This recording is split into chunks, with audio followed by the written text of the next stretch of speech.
All right, y'all. Let me see what YouTube looking like before I start.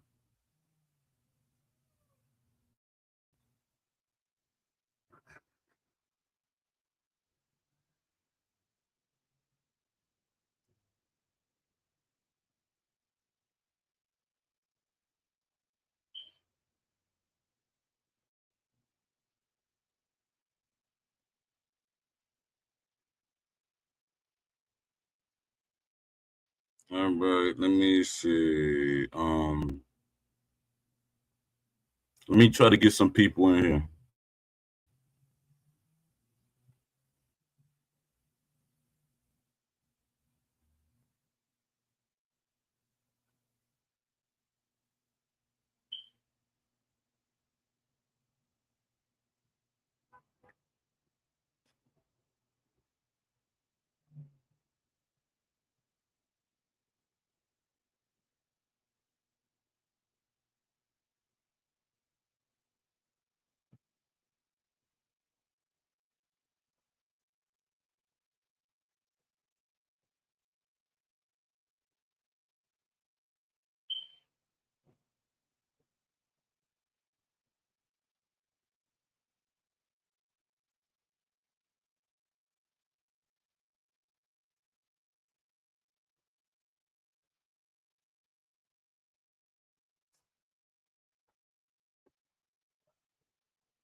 Give me a second, y'all.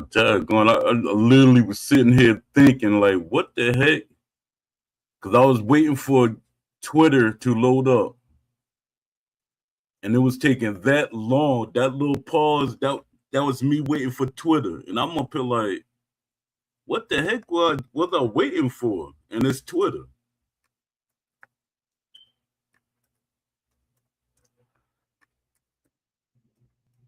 I gotta put my what's calling on right fast too.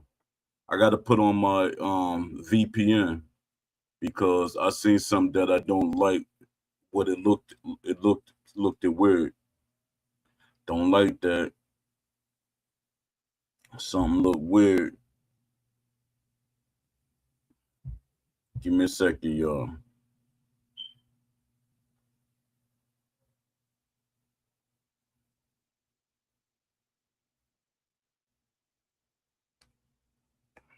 Give me a second.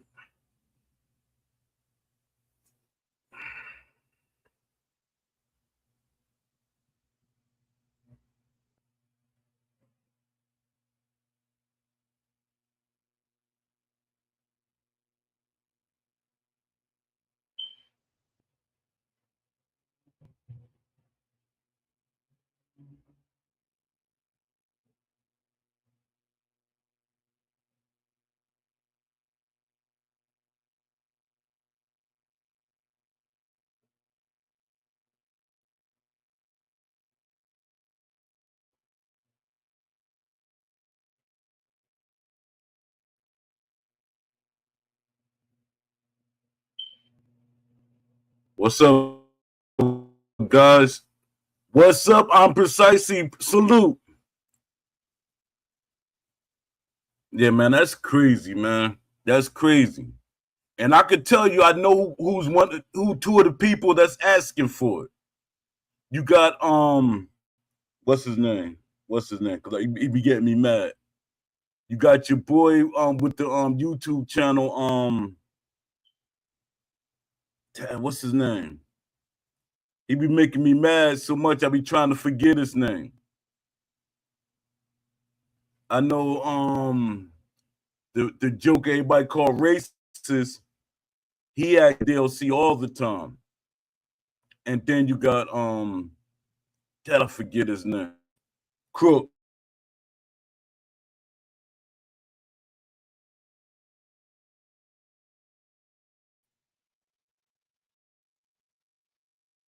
What you mean I scared you there for a minute?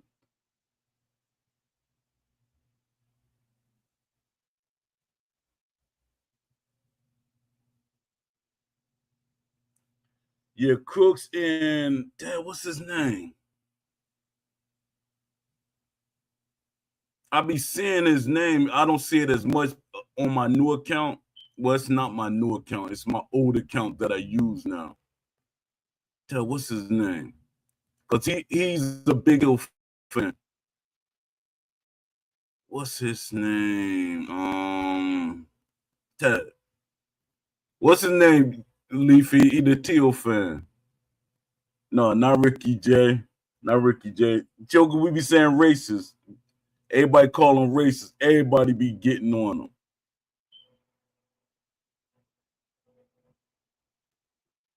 Oh, I was just staring. Yeah, because I'm up here looking at my screen like, Dad, go on, Twitter taking forever. And then I start thinking, because like I be telling y'all, I'm always thinking about stuff.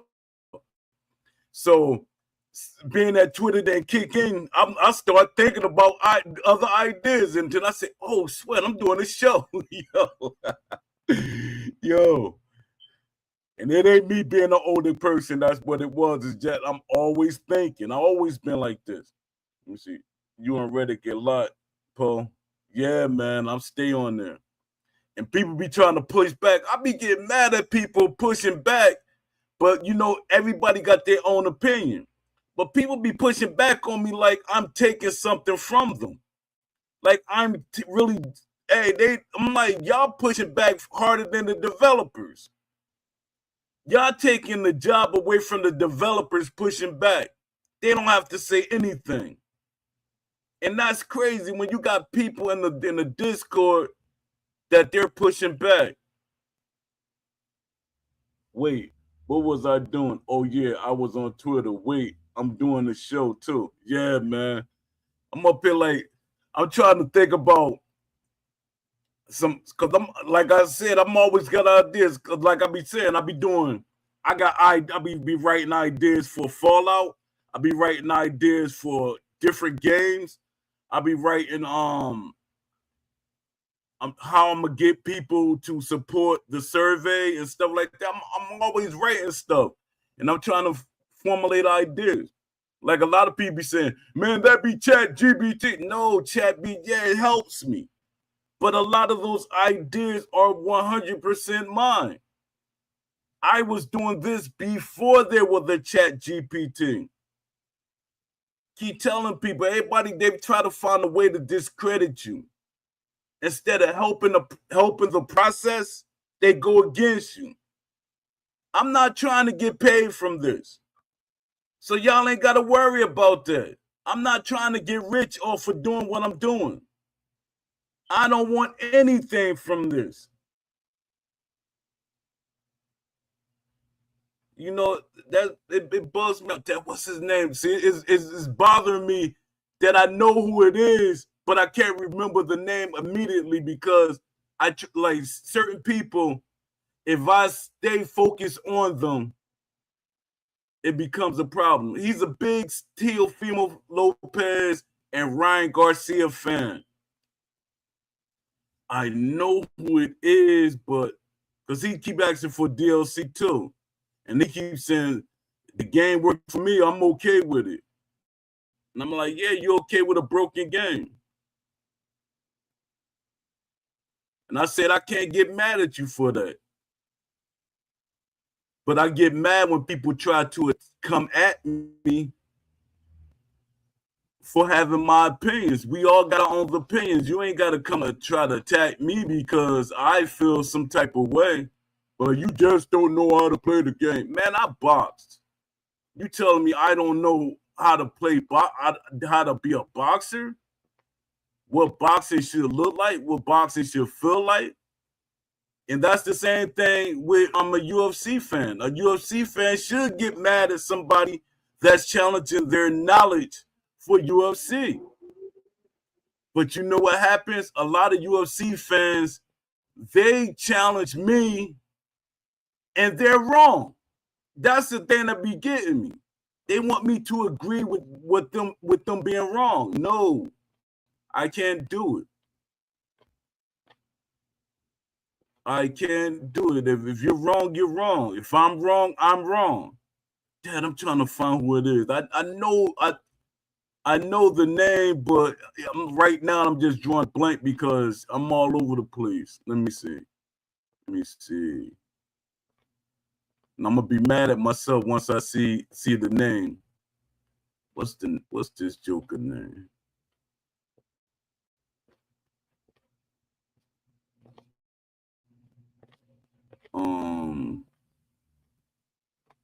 Oh, I know it is.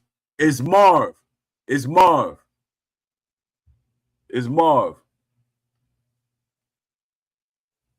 What's up, Shaolin FaZe? Appreciate you coming through. It's Marv. Yeah, Marv the greatest. Yeah. That Joker boy, he be asking for it. And he be trying to go at me. Then he be trying to challenge my boxing knowledge. I'm saying, yo, man. Then he be like, yo, man, I've been training and stuff. Come on, man. Stop with the P test. I mean the P contest. What that got to do with your experience? My thing is, when it comes to experience, you got to humble yourself to experience. When I say certain things, it's from experience. I can't act like I don't have experience. I have experience in the gaming industry a little bit, but I have experience. I have experience in boxing. More so in the amateurs than the pro. But I have experience in it. I sparred on high levels. So when people try to discredit me, I'm like, yo, you really trying to discredit me? And I've been in the like I say to a lot of people, I say I've been in the gaming communities day one. I literally, and I hate saying this, and it makes me seem like I'm like my grandmother or my grandfather age. They're not even here. But it makes me seem like I'm in my 90s when I say I was here when the internet had forums, when they first started making game forums. I was there when EA first made the Fight Night forums, when IGM built a Fight Night thing or anything, because I was for different games. I know y'all only think that I only focus on boxing games, but I'm a gamer. Not every game, but I'm a gamer. What's up, Box Eye View? Appreciate you, man. I appreciate you. Like I tell y'all, man, popping in and popping out is just as good as anything. Popping in, you hit the like button, and popping out is anything. I do that to everybody. I go in their feeds. I stay there for a little bit, then I leave because I try to do my rounds. I call it doing my rounds. You know, try to spread the love between. I mean, you know, share the support to everybody. My thing is, I try to support everybody. Some of the people probably don't even support me, but y'all do. Let me see. I remember playing Tiger Woods 2008 back in the day. Greatest golf game to this day. Yeah, it's crazy. Exactly, Box Eye View. Exactly, Leafy. I used to play them golf games. A lot of people be thinking I'm just a boxing. No, I played them golf games, baseball games, and stuff like that. It's just that boxing, I'm more in love with it, more focused on. I'll be a fool to be trying to focus on giving a major ideas and major focus to baseball, basketball, and stuff. Even though I love basketball, and I do probably every once a month I give ideas for 2K and stuff like that. And this one thing I want to talk about right now, real quick. People complain about 2K more so, not about the gameplay and not the graphics or any of that. They complain more about the microtransactions and stuff like that. And that's the things that I be trying to tell people. Stop complaining about the stop lumping the game with the microtransactions and everything. People say, oh, 2K is a bad game. Then I'd be like, why is it a bad game? Because it's DLC and microtransactions. You literally saying it's a bad game. When I talk about the gameplay and stuff like that, I'm talking about the gameplay and stuff like that. Stop lumping them together. Stop lumping them together. Because my thing is, if 2K does make a boxing game, the boxing, the platform for what they're doing with the NBA 2K, it fits boxing more than it fits a basketball game that they're not spending money. They're not really spending money on anything. Because they got the team. They got all those teams. So they're not spending a lot of money. But with boxing, you have individual boxers and you have promoters. That fits it better. And a lot of people don't see it that way, but it does.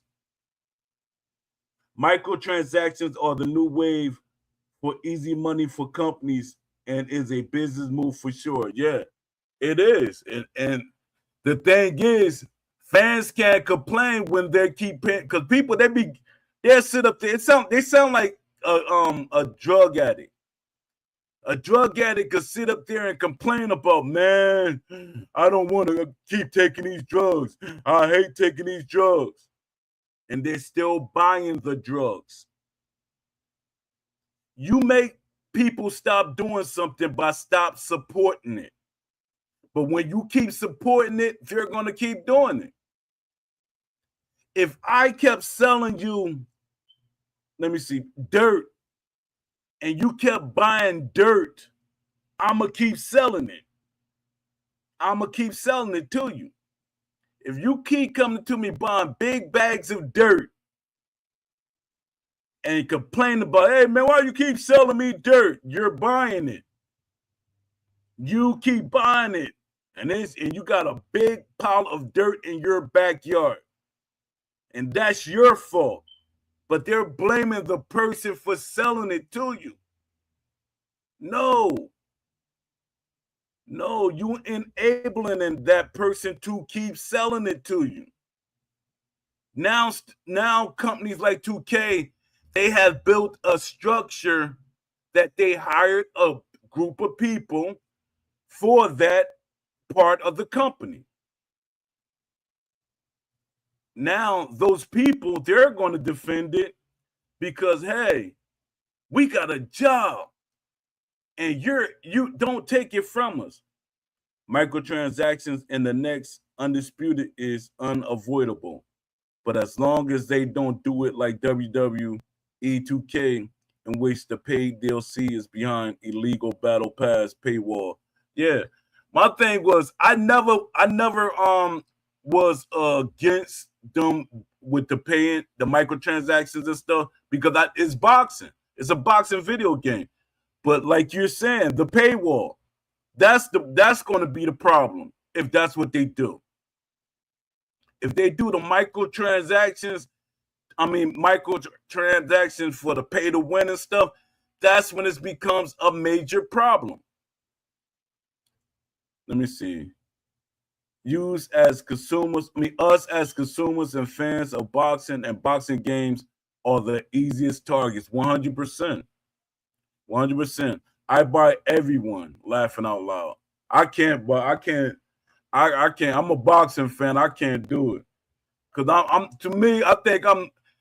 the most critical boxing fan, because my thing is, I feel I was always like this, even as a businessman. Even as a businessman, I know y'all don't see, Poe, you're not a businessman. You're not a businessman. What does a businessman look like? Because I used to work for a junk dealer when I was 9 years old. I've been working since I was 7 years old. I used to work for a junk man. If you look at that junk man, you would have thought he was poor. So visuals do not mean a person doesn't have money or they not doing something for themselves. But yeah, let me get back to what I was saying. I jumped right off it. Yeah. With just, I hope we don't have that. Oh yeah, I don't pay for these boxes. I don't buy these packs and stuff or nothing like that. I don't support it because my thing is, by me supporting, I know it sounds bad to some people, but why support a boxers that don't reflect the boxers? The boxers don't behave or reflect the boxers. They give us the basic.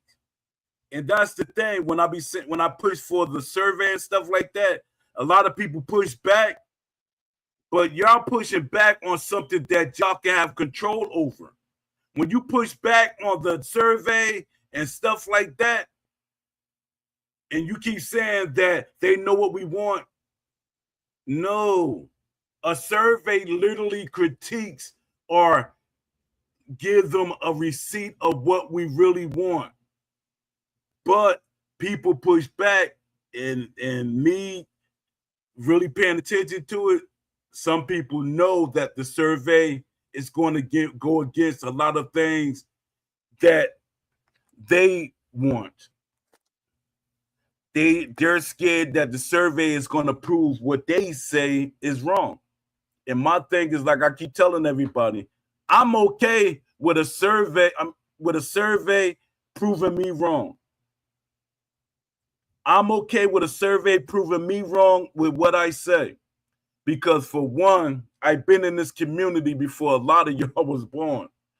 And I hate to say that, and I'm not pushing up as a gatekeeper or whatever. I cannot act like I am not an older person. I cannot act like I haven't been here like almost forever. You know, I know that bothers people. I know a person being older, it bothers them. And that's crazy. It's like really crazy. It's like you're in a karate school and you're mad at the master for being a master. You're mad because he knows what he knows or he experienced what he experienced. It's like you're going into Floyd Mayweather gym and his father is there and you're mad at him from having experience. That makes no sense to me. But that's the way this community is.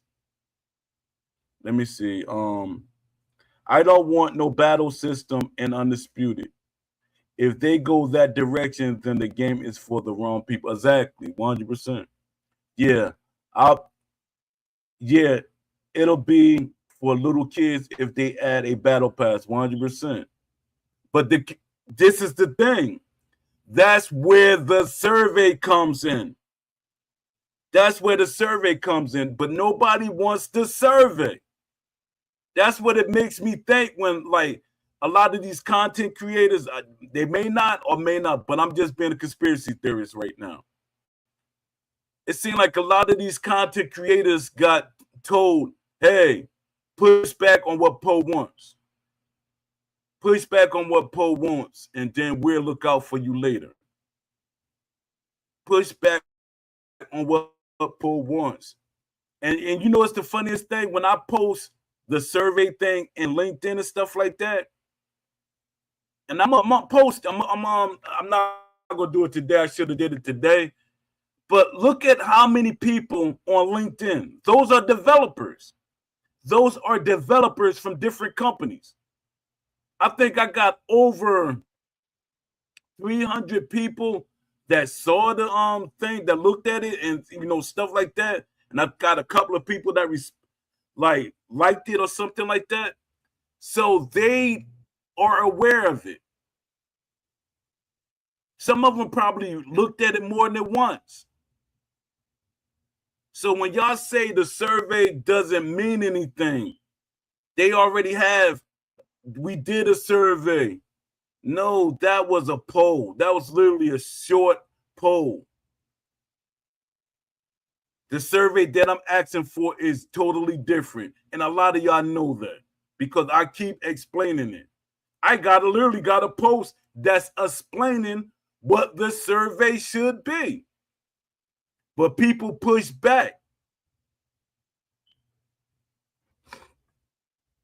Why you think Truth Bound is dead? We gotta stop. It's one developer. Truth Bound, I don't think is dead. I think What's Call Him is dead. What's the other game? What's the other game with the guys? I think they're from Mexico, somewhere, one of them areas. Truth Bound is not dead. Cause What's Call Him, he's always talking. You can hit him up right now. Hit them up right now. My thing is, why update something? You're one person. What you going to tell people? I'm still working on the game. I'm still working on the game. It's one person. It's nothing he can really do. He got to do like he did when he took all them days off, because he trying to put out something this year. So this year he got to kind of have his head down and start working.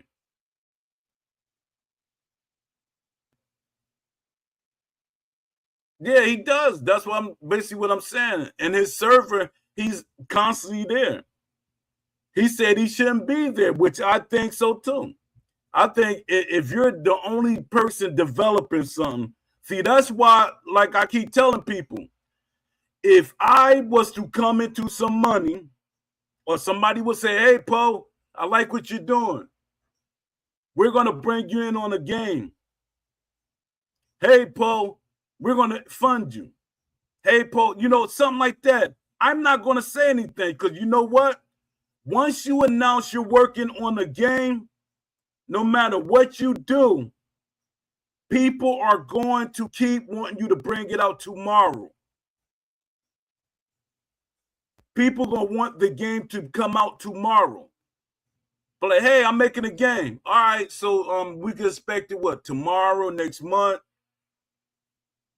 Come on, man, put it out, man. Just let us play test it for you. Come on, man. I saw it. I've been every community. I've been there. Every community, every game, every boxing game that's been out, I seen it. Even with Round for Round, I saw it. That the developer for Round got scared because of the community. He got so pressured by the community, he broke. He got so pressured by the community, he broke himself. He had something great going on. He had something great going on. But once I saw that he was starting to be unstable and cannot handle what he was doing, I left. I left before he left. But the thing about, even with Leafy is the proof of it. Leafy is proof of it. Leafy tell people he's working on a game. They want him to bring the game out as soon as possible. Leafy is one person. You can't expect that. That's the thing. Instance. When I was helping EA, they announced the game, and I had to tell EA this. They're a company. EA they had at that point, let me see, they had games out, but they were doing things that they didn't usually do. They were announcing the game Yeah, we're bringing such and such out next year. And fans start going in on the forums every day. Even though the developers was putting out little things or give me little things to talk about, people wanted the game right then and there. And that happens in every community. No matter what game I saw or witnessed, once you announce the game, fans want it immediately. All right, let me see. I just added the server. I hope to gain some hope from it. Yeah, I got hope because it's one person. My thing is we make our expectations be super high.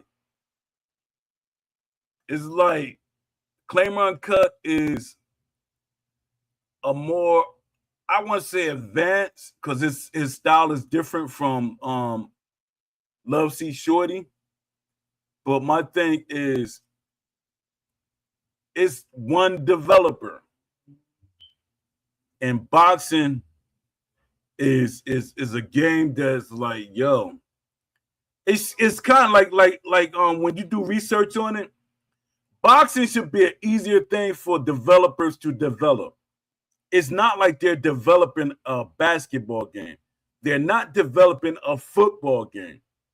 But you got these guys that's developing basketball games, football games, baseball games with all of these characters on the screen. You see how that started to sound once you think about all those characters that's on a basketball court, all those characters on a baseball field. Let me even go here. All those characters on a hockey game, in a hockey game. It's not that I just don't like his communication versus the other indie devs I have followed. No, see that I don't know because our interactions are different. Because Claim Uncut, he every once in the blue moon he contacts me himself. He literally contacts me. He'll like hit me up because like let me see a thing. Was it a month or two ago? He contacted me because he was like, Poe, I heard that you said you don't like being on screen. He said I can help you with that. And then he told me I don't have to keep supporting his what he's trying to do. He said, Poe, he said, you don't gotta keep supporting me if you don't want to. He said, you know, I appreciate everything that everybody does. He said, you don't gotta keep supporting me. You don't gotta you know, that one time that helps me out a lot. And I said, no, I got it so that every month money comes out my account for what you're doing. You know, I have faith in what you're doing because I would want people to support me. You know, I would want people to support what I'm doing. You know, my thing is,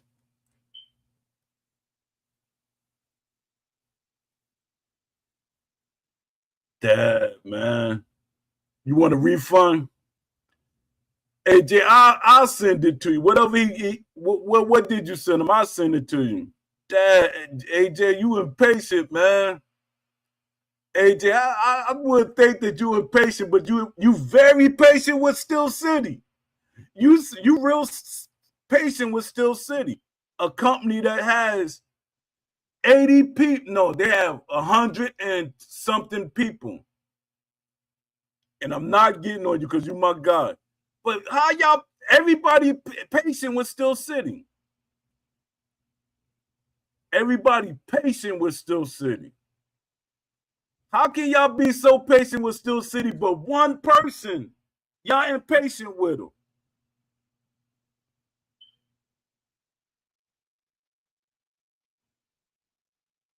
Dad, AJ, I wouldn't expect you to be that guy.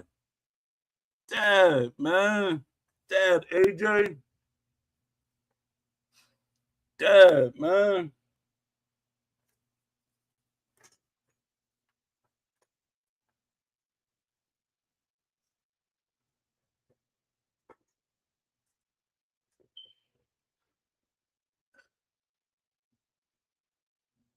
Why? Why show his face?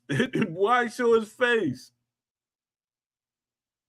I still don't see the my thing. I was like I was agreeing at first, but I'm like, why is it so important for somebody to show their face? Because it's a lot of people that don't show their face. Like the burnt peanut. We don't know his face. To some people, that's a selling point. To some people, when somebody is mysterious, it's a psychological thing. Look it up. When you want to know more about that person, it makes you engage more with that person. So what Claim Uncut did is great. And I like the animation thing. That attracted me to being more involved in it. I think if it was a regular person, I think I wouldn't have been so into it. That made the arts and stuff like that. But I don't know. Everybody got their own vision of it.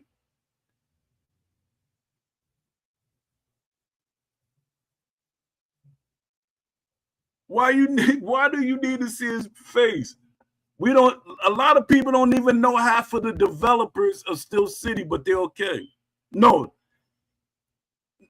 99.9% of the people don't know half of the developers from any company.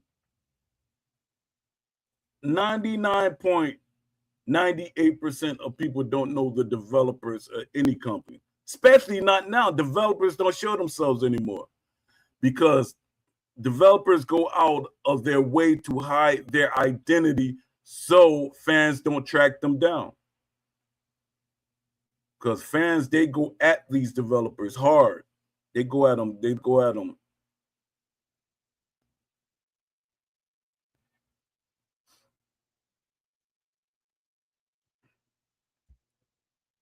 Yeah, that some people going to say, some people going to push back on you, AJ, about that. Because they're going to be like, why is it so important to know these things?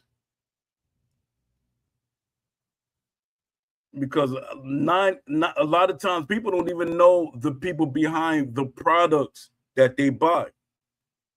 Me, I know even when I eat something, I know who's dealing with that company that I'm eating my food from. That's how I am. But a lot of people, they do everything surface level.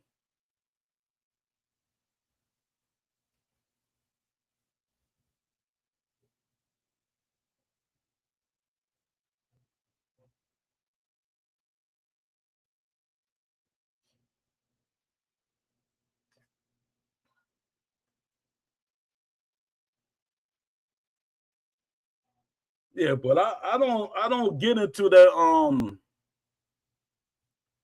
that I gotta I give money. See, I'm not the person like I give a person money outside on the street and then ask him what he's going to do with it. That's not me.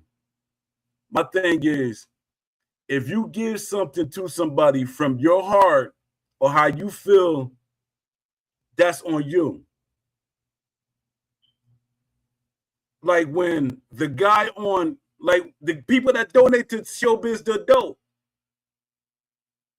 or these other people. I know we see Showbiz the Dope, but they don't know what he's going to do with that money.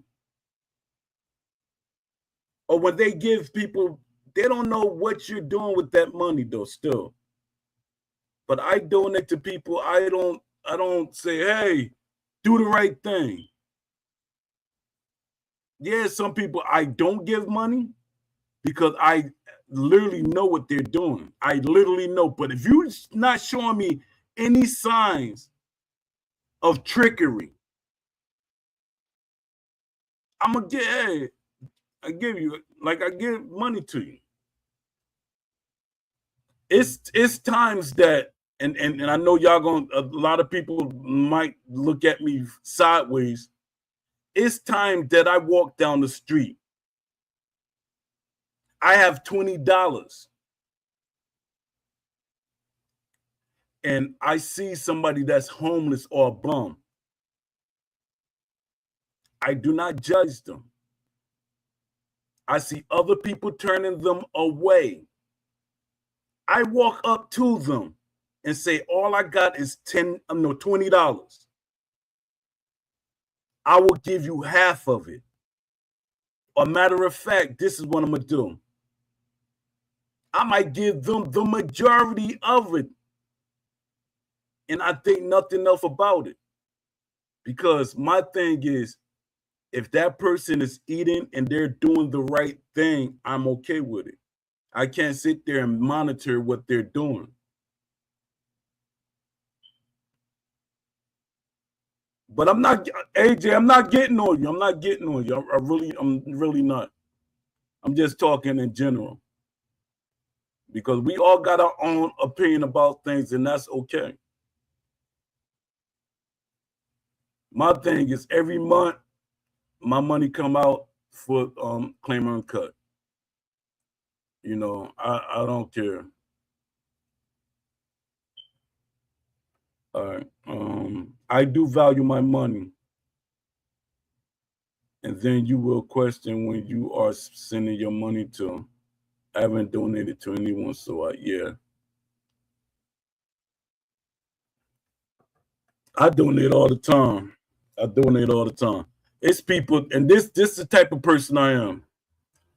That's why, you know, I'm not, see, I hate getting into these conversations because these conversations can make enemies out of friends.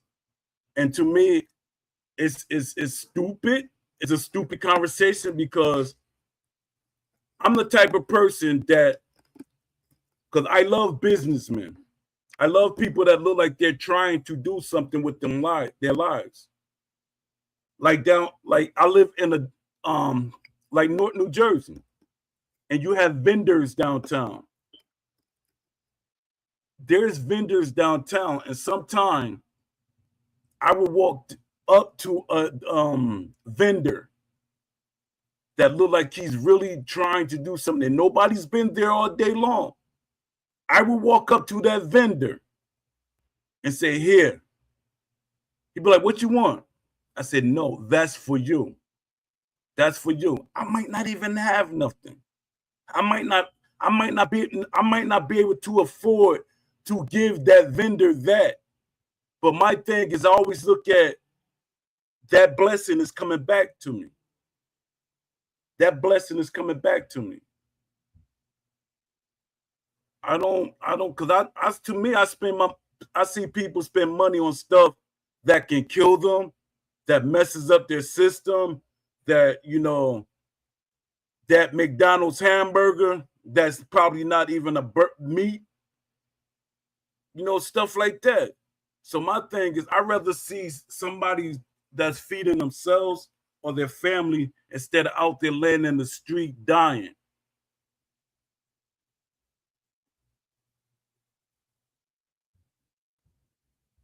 It depends on how much it is. Yes, I would. 100%. It depends on how much it is. 100% I would.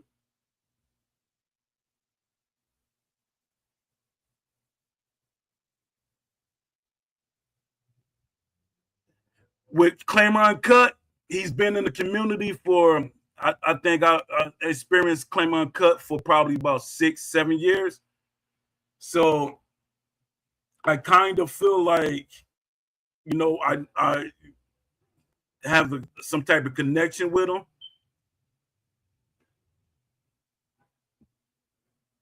Mickey D's is 100% all beef. Yeah, probably in your area.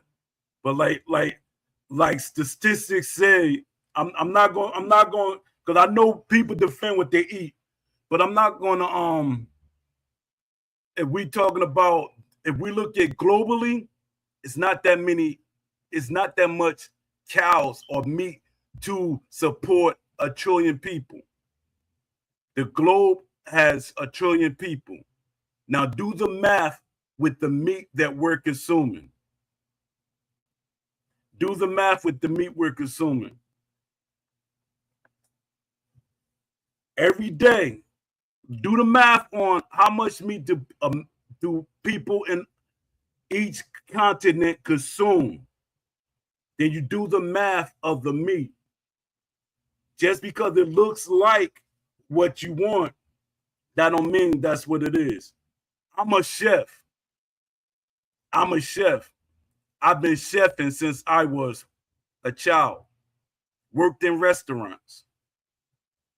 So you can make food look like what you want, especially nowadays, and tell people. You ain't got to generally tell people exactly what they're eating unless you saw the cow get slaughtered and you literally seen them bring it there and did not mix it with other things like meat glue, then there is a problem. There's things that people mix in with the meat if you didn't see it. I've chefed. That's one of the reasons why I'm a vegan. I have chefed. And my thing is, when you get into these conversations, that's when people start getting angry with you and their friends. Like I tell people, that's why I hate talking about diet. That's one thing I say when it comes to friendships. I don't like talking about politics, religion, and politics, religion. Sometimes you can't even talk about health. You cannot even talk about health. I literally just had an argument with somebody about health, and I'm healthy. I go to the doctor, say, hey, you probably don't even go to I went to the doctor. When I went into that episode from being dehydrated, when I went through an episode, I knew I was dehydrated, but I wanted to make sure that that's what was wrong. Because all these pathogens is in the air or something that I could have got because my mother is a chemo patient. So I said, let me go to the doctor and make sure I'm all right. So I don't get her jacked up. But I've always been healthy. But being that I was fasting, I did a 3-day fast. I should have known what it was. But I went to the hospital. And when you get in the hospital, that's money. They jacked me up. High blood pressure. I haven't had high blood pressure in 40 years. Never had high blood pressure. But like, Paul, you probably didn't know because you ain't go to the doctor. That's what a blood pressure machine, that's what goes on in this house. Like I keep telling you, I'm my mother caretaker. So I have all the things to test myself if I wanted to. I eat healthy. I take care of myself.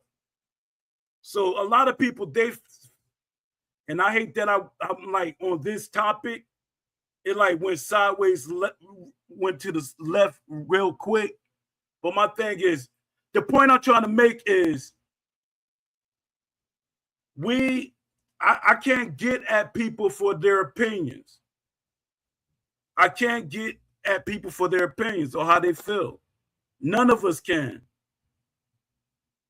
And respectfully, that's how AJ feel.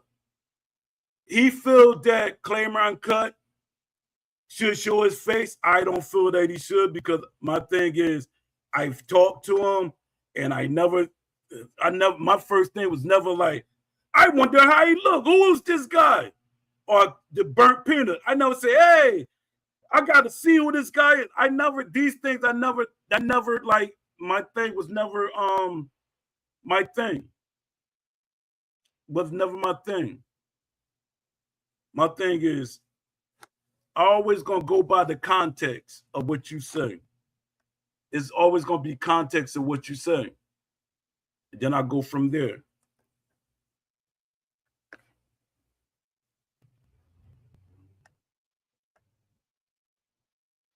Yeah, but everybody got their opinion. It's no wrong and no rights. All right. Who decides for the community? 29% of y'all said fans. 29% of y'all said developers. 14% of y'all said owner. 29% of y'all said Will Kinsler.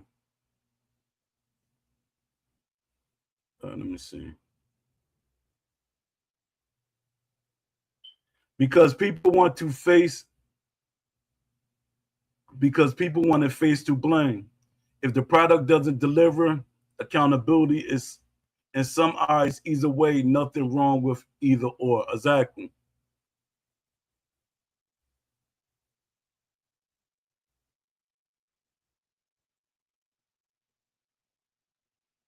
Not really. Not really, because my thing is, see me, I don't know. See, your experiences and my experience. That's why I say the way people grew up, it changes the way they perceive things. I grew up, and I can say it because I'm not in the streets. I was a hustler. I was in the streets, even though I was what people call me a conscious hustler, because I was in the street doing stuff, but I was always telling you conscious things. I was in the conscious community.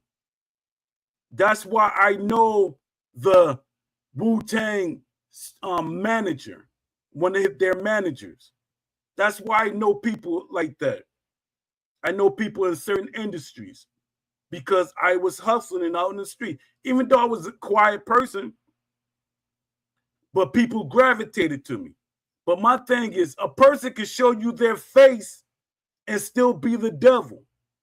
The devil shows his face all the time.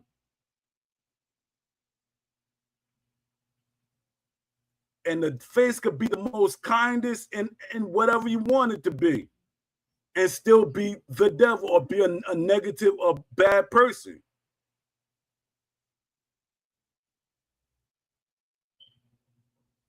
Yeah, 100%.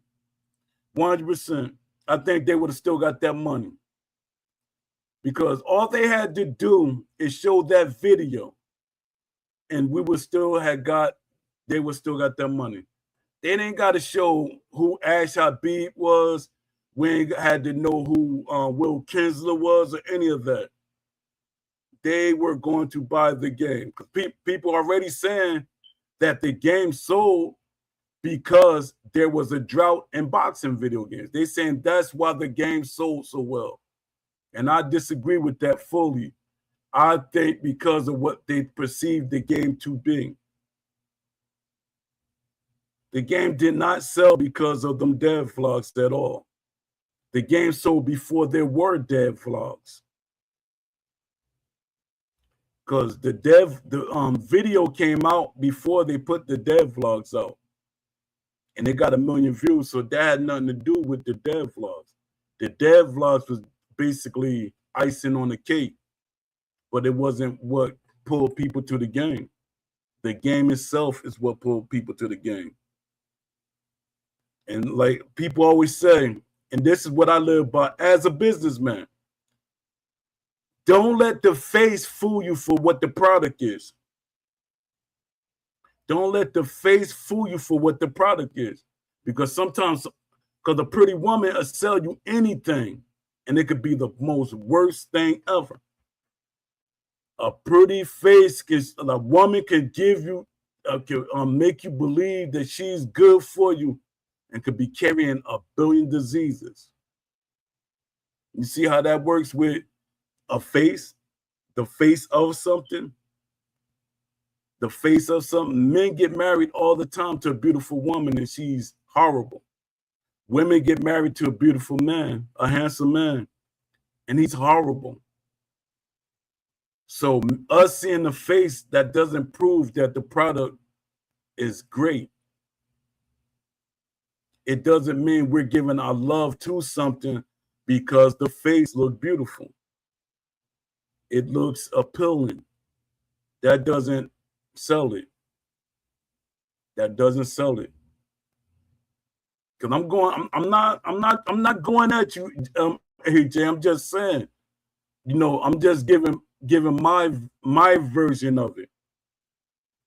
I'm giving my version of my experiences. Because when you say you got to see the face,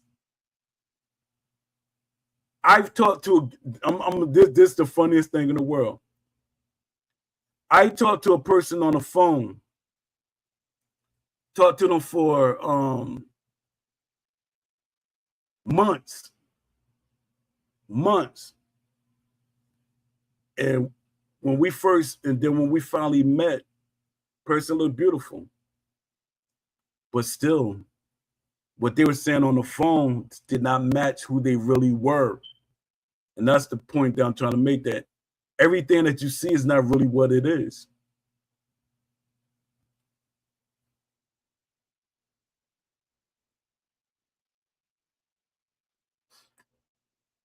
Yeah.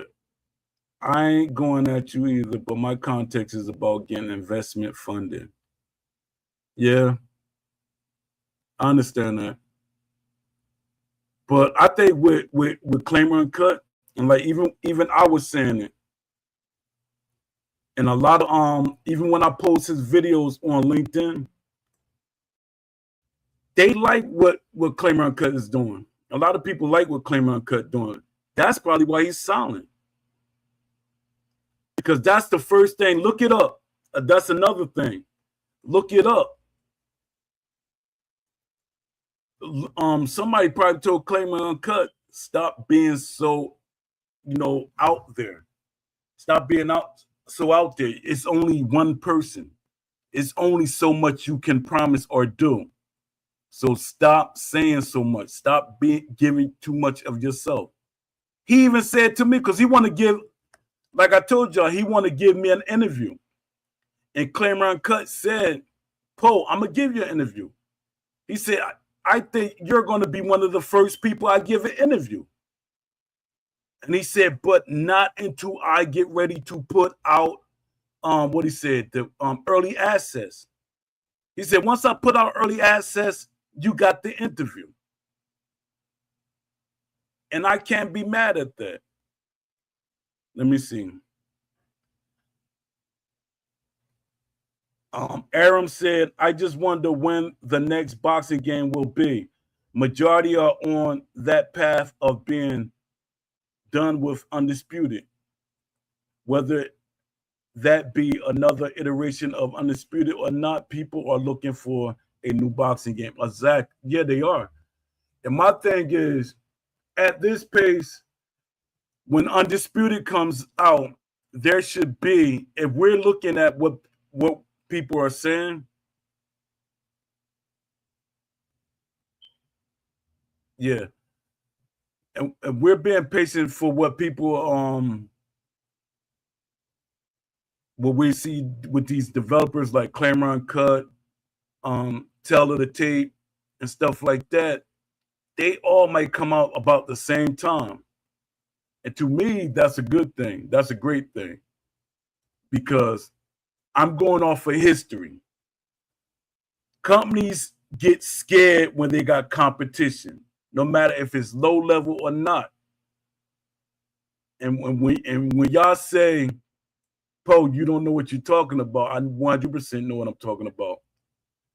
Because I lived through that era. And then I remember when EA had challenges, indirectly, but they had challenges. When when Prize Fighter came out, when they were making, what was that? Fight Night Round 4? Was that Fight Night?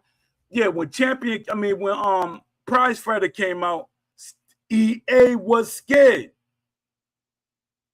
EA was scared to death.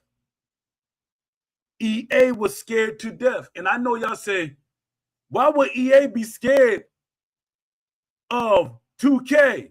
Prize Fighter was garbage. They were scared that 2K was making a game. Y'all don't get it. EA was scared that they was having competition, and it was 2K because 2K made a better product than they did. A more realistic version of what they did, and that scared them. I know a lot of people will go against what I'm saying, but 2K always made a more realistic version of what EA was doing. And that scared EA.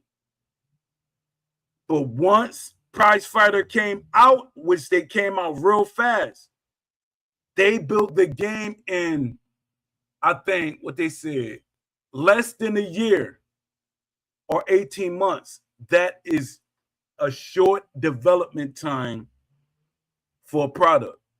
That is a very short development time. And guess what? The guy still, 2K did not make the game. 2K was the publishers. 2K was the publishers.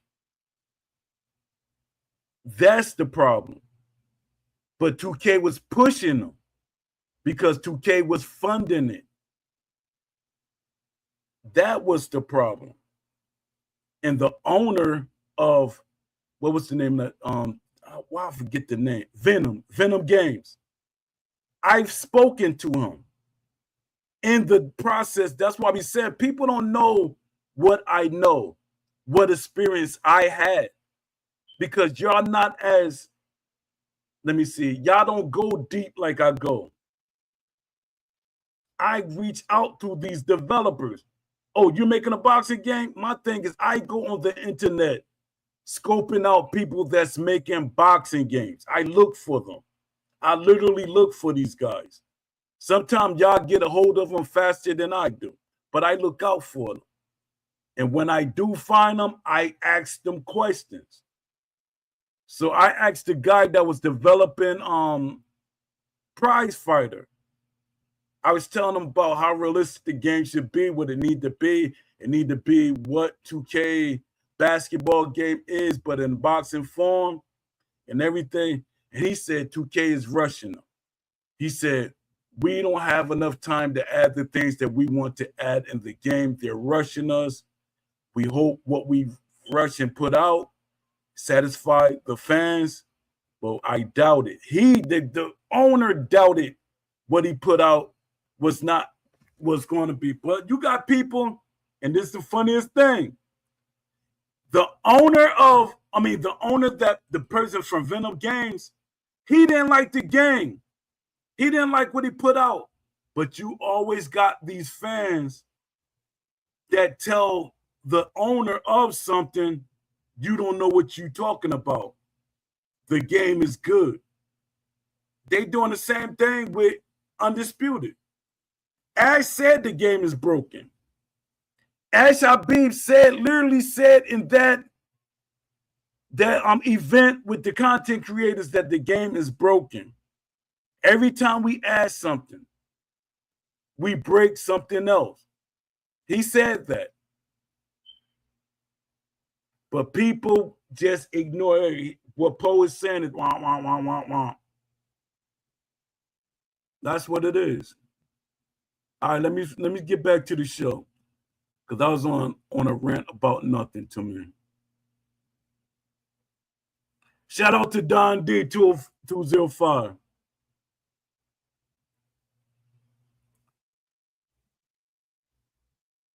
All right, let me see.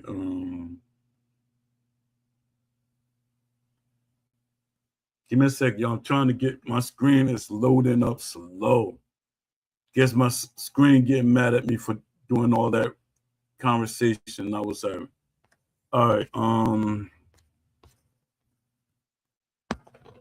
right. All right.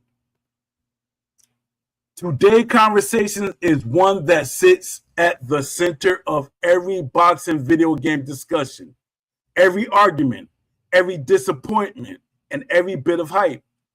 Who decide what's fun in boxing games? Is it the developers? Is it the data? Is it the loudest voices online? Or is it something much bigger than that? Because here's the truth. Fun is not universal. It never has been. Let's break this down properly. A hardcore boxing fan, they want realism. They want pacing. They want ring IQ, footwork, stamina management, clinch work, and subtle defense layers. Fun to them is authenticity. It's the chess match. A casual player, they want accessibility. They want responsiveness, flash, knockouts, and immediate engagement. Fun to them is impact. It's the spectacle. The competitive gamer, they want balance, frame data, predictability, skill expression.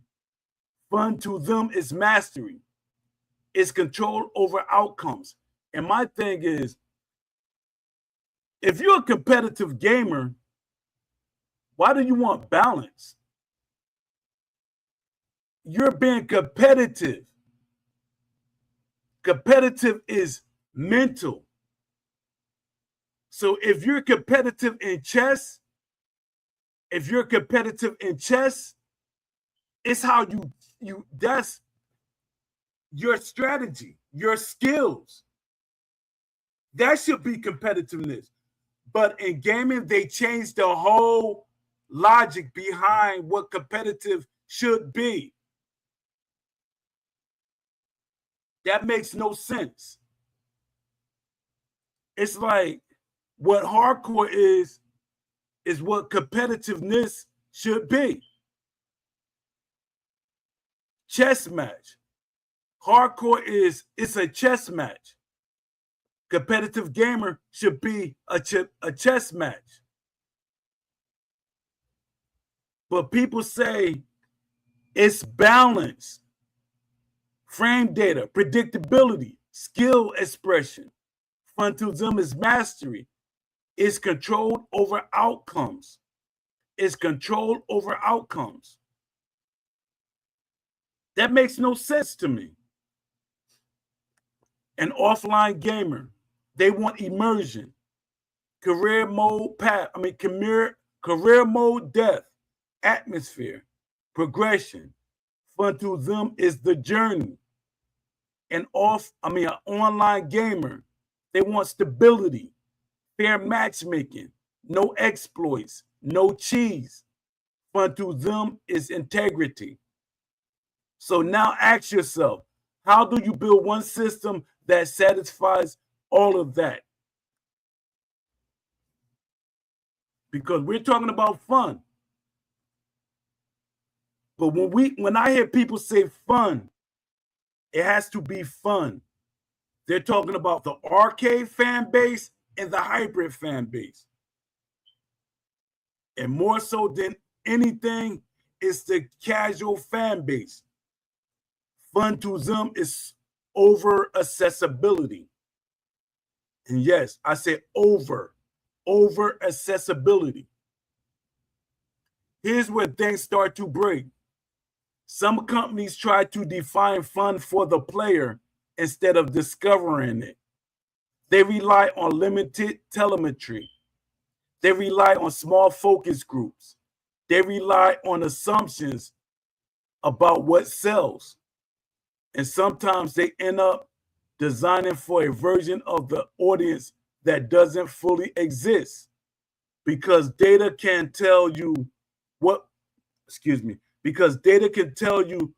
players do, but it doesn't always tell you why they do it. It definitely doesn't tell you what they wish the game was. And again, before I move on to the next section, that's what a survey does. That's what a survey does. It gives you data. It tells you all these things. But people go off of how they feel. And they want their feelings to dictate what the whole community feels.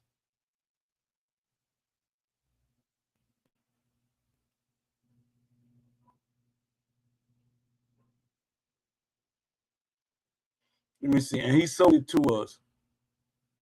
Let me see. AJ Pack said, and he sold it to us.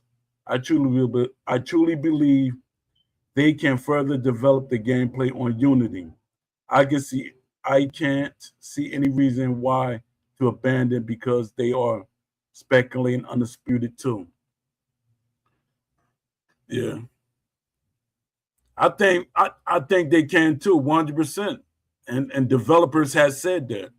Developers that I have spoken to said Steel City does not have to move on.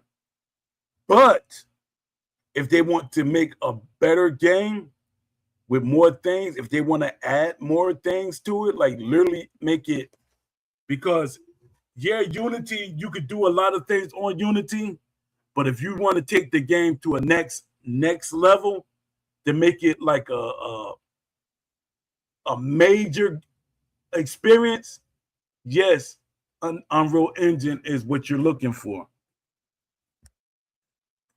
Let me see. Yeah, but they're scared of breaking the game again. That's one of the things that they're moving on, because by them keep ripping out and early in the game they start ripping things out and not going back to it and start layering stuff on it. When I said when they add things to the game, it breaks it.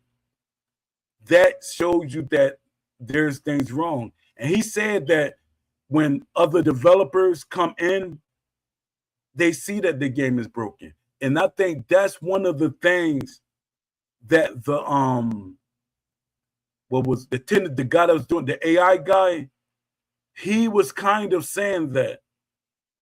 He was kind of saying that, now that I think about it. He was saying that he has to do a lot of reworking on what they have. He said he see a lot of mistakes that he got to build or work around. So there was a lot of problems. And I think that's one of the reasons why he left or they got rid of him, because he was questioning things. Let me see. An example of fun. When boxing games start adding the flashbang effect when hit with clean punches, but it is not needed. The sport of boxing alone should be the fun because it is a sport simulation. Exactly. The game is the chess. Exactly. The gameplay is the chess. Exactly. It is 100%. Unity was more than enough for boxing gameplay. According to AI results, it even states that Unity is better for gameplay. I believe the only reason they want Unreal is for live.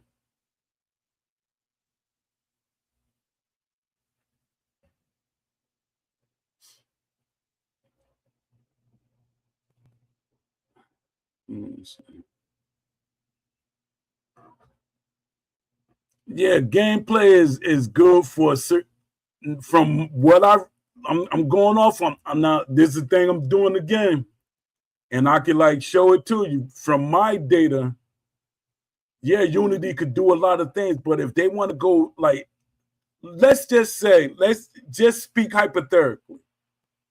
Everything that I want or ask for, as far as gameplay, far as boxing mechanics, far as tendencies, far as capabilities and things like that, Unity can't handle it. Unity 100% can't handle it. Basically, on a base level, yes. But Unreal Engine, the majority of the things that a person like me as a boxing fan, it already has. These are the things that the game already has. Give me a second, y'all.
Yeah, I think back. Yeah, I think that the AI tells certain people things kind of what you post a lot of. I don't know, but I'm going about what I ask because my thing is I be asking AI questions all the time, and that's one of the things saying a more sophisticated live game service, battle pass, microtransaction. But you could do the same thing. I know what you're saying. I understand 100% what you're saying, AJ Pax, but they could do all that with Unity. All that stuff could be done with Unity. Let me see something. Give me a second.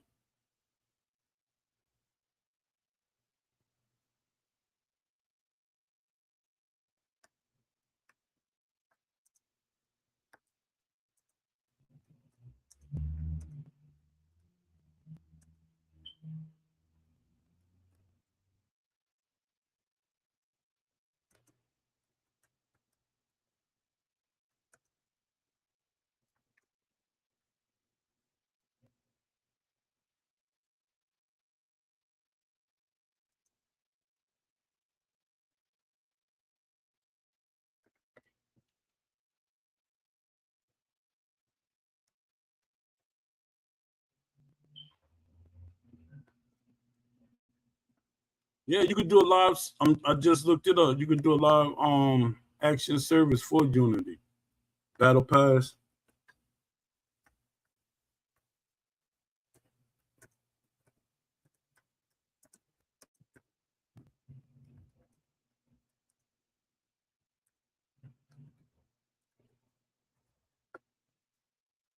You could do all that for Unity.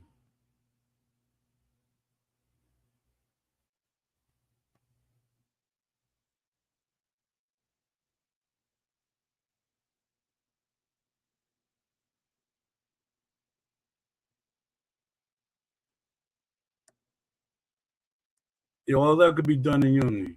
Let me see.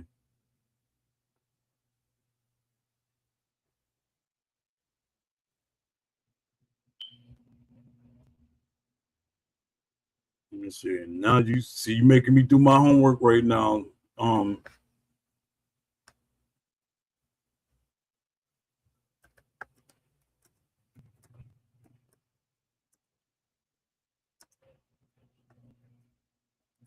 my thing is I'm not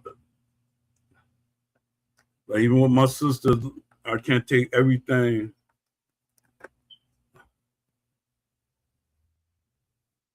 Yeah.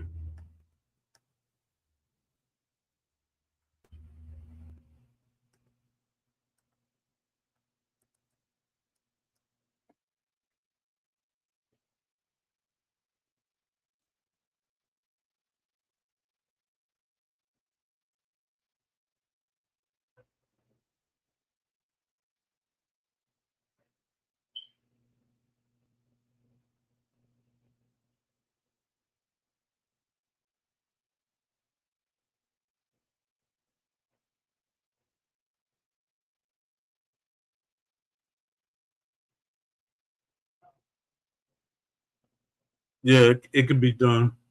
The marketplace can be done on what's going to. But yeah, I understand what you're saying 100%. I understand what you're saying 100%. Let me finish reading what I was reading. I just had to do my research on what you were saying. Not that I want to be right, just that I had to make sure I was understanding what you're saying. It's not that I didn't intentionally go out my way to like try to disagree with you. That's not what I do. Let me see. Give me a second.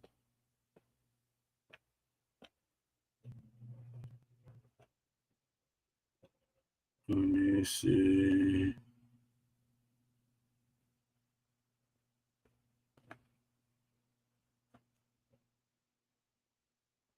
All right, imagine a boxing game that doesn't force one definition of fun, but supports multiple solution. Supports multiple simulation sliders for realism. And this is what I keep saying because this is my experience. I can't act like I don't have experience and I don't know these things. Simulation sliders for realism, arcade tuning for accessibility, competitive rule sets for ranked play, deep offline systems for immersion, not a compromise, a framework. And that's the thing right there. That's the key word. A framework. You should have a framework for all of these things. There should be a framework for all of these because boxing itself isn't one thing. It's many things happening at once. At the end of the day, nobody owns the definition of fun, but ignoring parts of your audience, that's how games lose their identity. And that's what Steel City problem is. Let me see.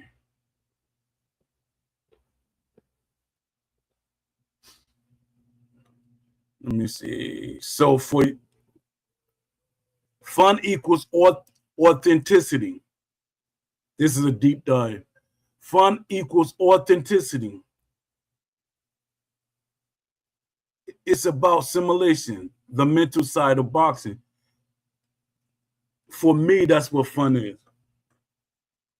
Fun equals authenticity and simulation. That's what fun is to me. If I can't outthink my opponent, I'm not playing boxing. I'm playing something else. That's how I feel. Now, this is a community. This is what a casual player will say. See, that's where I'm different. I respect that, but I don't want to spend hours learning systems just to enjoy the game. I want to pick it up, throw punches, feel impact, maybe get a knockout. That's fun to me. So their version of fun is immediacy, low barrier to entry, high reward feedback. All right, this is something what another person was saying. Right. If it feels stiff or too technical, I'm out. All right, this is the competitive player. Both of you are missing something. If the systems aren't balanced, none of that matters. Hear that all the time. I don't care how real it feels or how easy it is to pick up. If there are exploits, if certain styles dominate with no counterplay, the game dies completely. See, y'all didn't hear that last part. If the styles dominate, right? If the styles dominate with no counter play, if there's no counter to, if there's no way to defeat that, that's what companies get messed up. That's where companies mess up. When they say balance, balance is what you can do to counter, not literally counter, but do something to like mentally, like strategically to beat that person.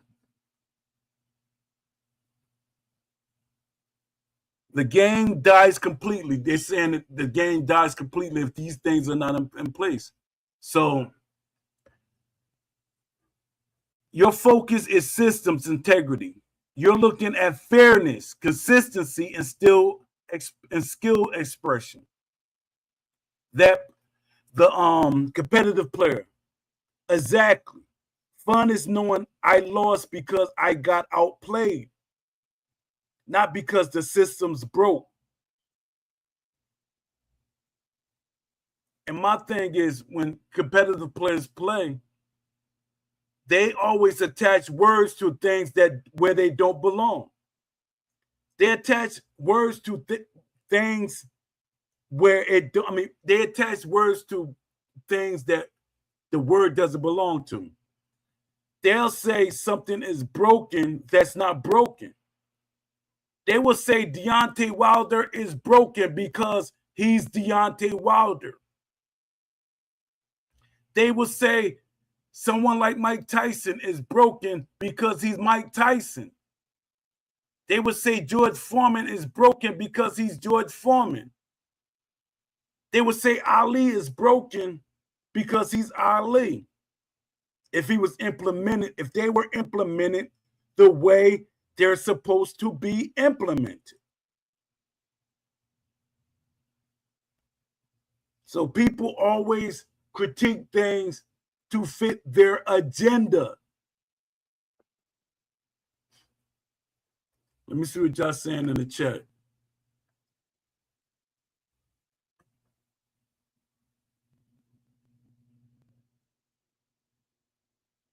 Let me see. Which one is more sophisticated?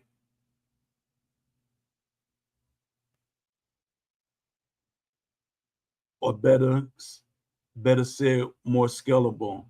That's where Unreal is at an advantage. Yeah, 100%. No disagreement there. It made no sense why they didn't give us sliders. All sports have it. Exactly. All sports games. In this era of gaming, all sports games have sliders. We have sliders in WWE. It's sports games that I wouldn't even think should have sliders. They have sliders. But Steel City, they are doing things that I can't even say 20 years ago, because we had sliders back then in some games.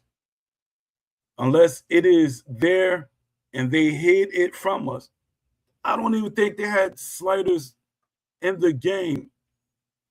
The way Little Mac was talking to me, Little Mac wanted to talk to me. And the way he was trying to say things in a way that didn't get himself in trouble. But he was saying certain things, and I know what he was saying. And he was wondering why they didn't want him to communicate with me. He literally said that. He gave me his personal information. Hey, you can contact me here. Just like they did with the Sim versus Casual Toggle. Exactly. That disappeared. It literally disappeared. Let me see. Fun is knowing I lost because this is what all right, now we're talking about member number 4, the offline career player. I think all of you are focused on the fight itself. For me, fun is everything. Everything around it, the build-up, the career, the story, the feeling. That my fighter actually matters. And I know y'all saying, what are you talking about, Paul? I'm trying to make a point. The fun. What is fun? This is fun for offline player, a career mode player. I think all you are focused on the fight itself. For me, fun is everything around it. The build-up, the career, the story, the feeling that my fighter actually matters. So immersion is your anchor, the ecosystem, not just the mechanics. The offline player. Yeah, if the fights are good, but everything else is shallow, I'm not staying long. If the fights are good, but everything else is shallow, I'm not staying long. And that's a problem to a company. If you can't keep your offline players are just as important as your online players. Because if the online does not work and the offline players go to offline and there's nothing to keep them there until you fix the online, they're gone. All right. Online players. And none of this matters if online doesn't work. If there's lag, desync, or matchmaking issues, it kills everything. You can have the best systems in the world, but if the experience isn't stable, it's not fun. So for you, fun is stability. Is reliability. Trust in the environment. The online player, exactly. I need to feel like the game is fair every time I step in. Now listen to what just happened. 5 different players, 5 completely valid definitions of fun, and none of them are wrong. This is where boxing games run into a wall, because if a developer leans too far into one of these, they risk alienating the other. But isn't that the problem? It feels like developers pick one lane and force everyone into it. That's exactly the issue.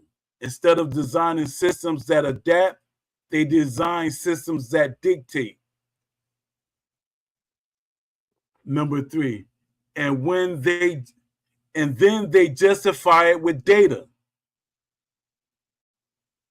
Right, let's talk about that. Telemetry will tell you what players are doing. It shows punch frequency, win rates, preferred modes, but it won't tell you frustration. It won't tell you what players avoid because it feels bad. It won't tell you what could have been better. Community member 2. So what's the alternative? A broader approach. Not just small focus groups. Not just post-launch patches. We're talking about large-scale third-party unbiased surveys. We're talking about giving every type of player a voice before the systems is locked in. We're talking about giving every type of player a voice before the system is locked in. We're talking about large-scale third-party unbiased surveys. But even then, how do you balance it all? That's what community member 4 said. You don't balance it by forcing everyone into one mode. You build a framework, different rule sets, different tuning profiles, different ways to experience the same core system. Community member 5. So like separating competitive from casual, not just separating, supporting both intentionally. Not just separating, supporting both intentionally. Think about it like this. Simulation settings for hardcore players, accessibility tuning for casual players, strict balance environments for competitive play, deep progression systems for offline players, and a stable infrastructure holding it all together. Community member 1, that sounds like more work. And this is this right here is what people always say. That sounds like more work. It is. But boxing itself is complex. Trying to reduce it to one definition of fun is where things fall apart. Here's the real question that doesn't get asked enough. Not what is fun, but who are you willing to leave? I mean, what are you, no, but who are you willing to leave out? Because every design decision answers that question, whether it's intentional or not. So when we ask, who decide what fun is in boxing games, the answer should be a single voice. I mean, the answer shouldn't be a single voice. It should be a system that listens, because boxing is about adaptation. Your game should be too. That's the deep dive. All right.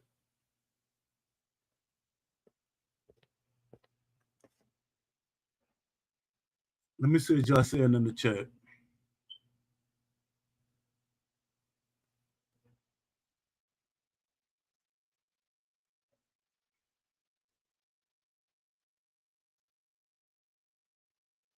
The alternative is VR boxing, but it needs a scale space. I don't think a VR boxing game will sell that well. VR boxing, I don't know why people think VR boxing is something that a lot of people want to play. A person come on me, like you would think a person like me would want a VR boxing game. I don't want a VR boxing game. Not at all. That's not something I want to do. If I want a VR box, I go to a gym. Literally, I know people say this. People say this, like, but my thing is, if I want a VR boxing, I will go when I come home and I have VR, play a video game. I want to be able to play it the way, like, it's like telling a person that's playing 2K that, and say, well, 2K should be VR. A lot of people will say, no, I don't want no VR 2K game. They don't even play the 2K game in first person. A lot of people don't even want a first person game. That's why a lot of these games that's kind of popular, they're not first person. Yes, some of them are popular, they are first person, but a lot of them are not first person. When I say, let me see, but VR and TV will always suffer with spam. But do you know why? When I spam, I mean exploit styles of play that goes against logic. Have you played a boxing game in VR? No. Did I? I think I have a long time ago. But my thing is, I can literally look me playing a boxing game in VR. It's still not gonna make me like it. I already got my mind made up. It's not gonna make me like it. It's not gonna make me like it. It might be more fun to a person that never experienced boxing, that never been in a ring or anything like that. You know, even though I've seen people, because that's their first experience in gaming. Like a boxer that plays a VR game, their first experience in gaming, half of the time is a company approached them with a VR game, and that's their first approach. But most of the boxers that I have known that play boxing video games, and you try to introduce VR to them, they're not as enthused about it.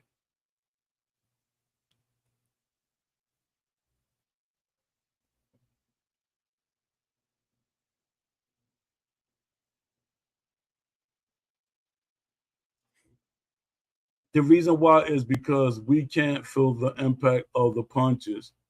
Yeah, yeah, yeah. But it's still like mentally me, and I'm still gonna go off for feel the punches or anything. My character does different things. VR, I never liked first person anything. I never like, even if I'm playing a game, I don't like first person.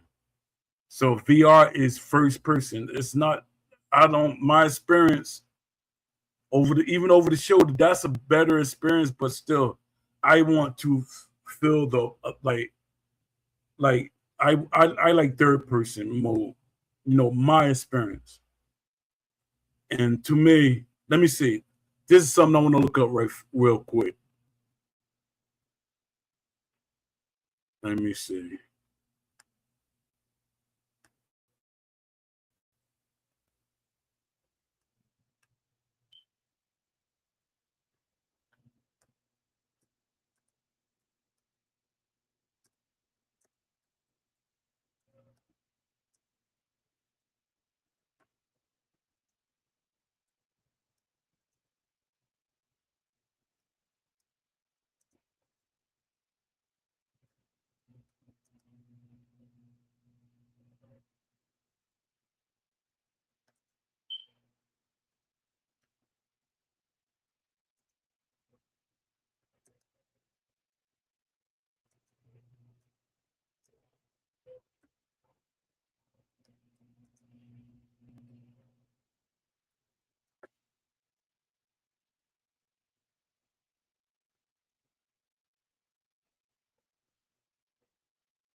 Yeah.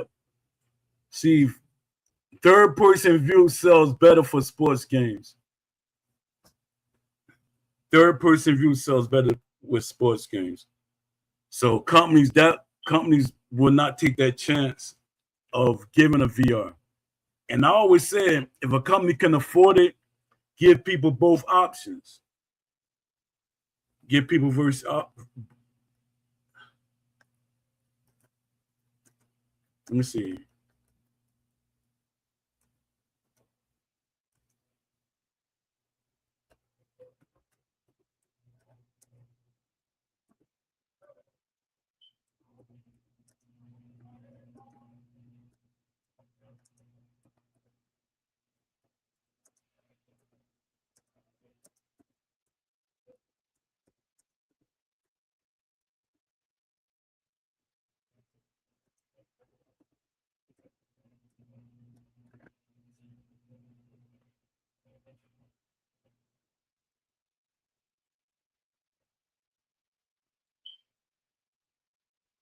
Yeah, I just looked it up. A company can do a regular boxing game and a VR game. They could make them like interchangeable. Like, hey, I want to play VR. To later on, I play regular. It can be done.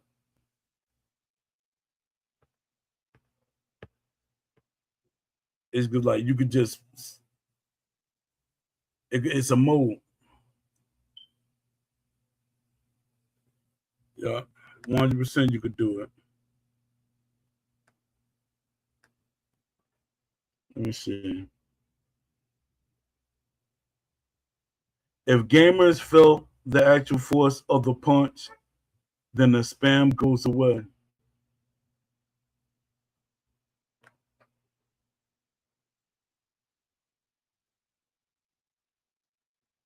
Yeah, the spam goes away, but you know what happens? The running picks up. The running picks up when the spam goes away. And that's one of the reasons why me as a boxer, that's why I be wanting, I mean, as a person that box, clinching, it stops a person from running. You get the clinch them, you get the because they get frustrated, they run up and up on the ropes, and you got them trapped and stuff like the clinching make you do a lot of things. But yeah, but if you the jab spamming when spamming go away, running starts being a part of the thing. Even though people do the running still, but it'll be more of a thing. Let me see. just as broken as non-VR. Yeah, it is. Let me see. Which gameplay is more sports simulators, VR or non-VR? Yeah, it's called a hybrid game. When I say sim, which one do you feel the sport is more representing of the sport?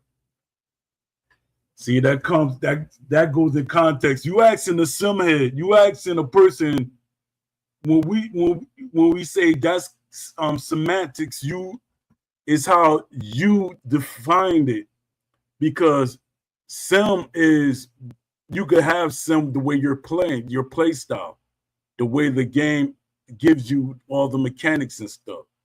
You playing VR, yes, that could be sim.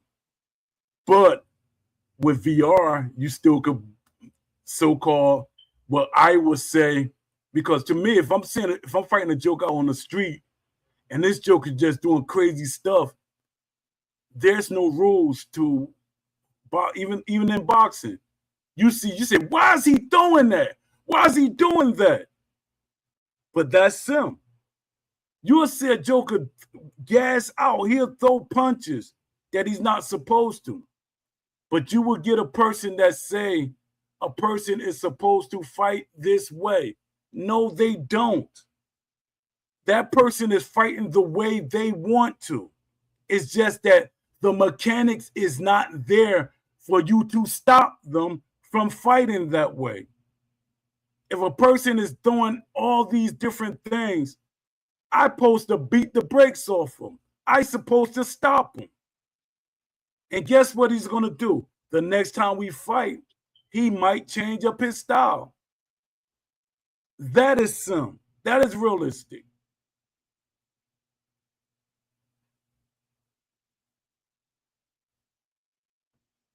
AJ said, when I say sim, which one do you feel the boxing is more representative of the sport? Yeah, when you're doing it yourself, but it still ain't gonna give me, that's not gonna make me buy VR. That's not gonna make me support it. I'm like 99% of the time, it sounds good on paper. People are not gonna support VR the way people think they should. They're not gonna sell it. I mean, they're not gonna support it. Would they support a third person or a first person? Yeah, but a third person or over the shoulder or an optional camera angle, yeah. But a VR, no. VR games, to me, VR games are not ever, they're not going to ever sell that well. They're going to do okay. They're not going to sell that well as a boxing game. Even if a gym had it, that's going to be only for gyms.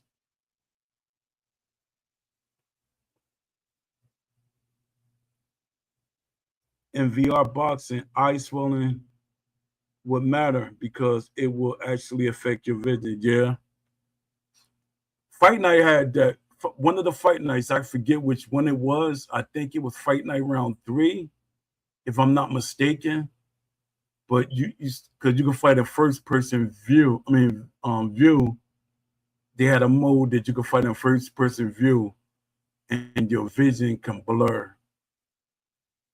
Or like one side, I think it was some game I was playing, because I played so many boxing games, and it was like in the game, like one side of the screen, it like faded out depending on which side of your eye got hit in, that your character hit it in.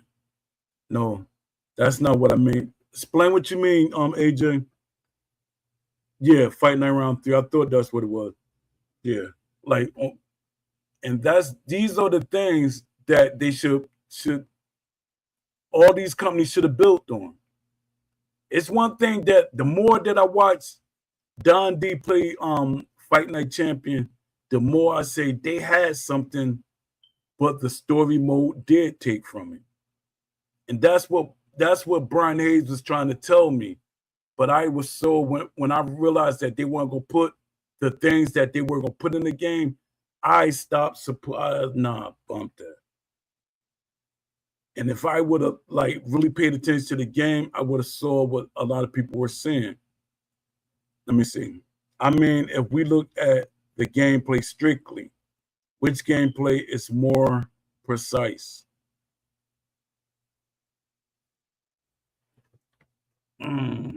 VR is always going to be somewhat precise because when we talk about gameplay with VR, you are in control of the gameplay. So VR is going to be somewhat more precise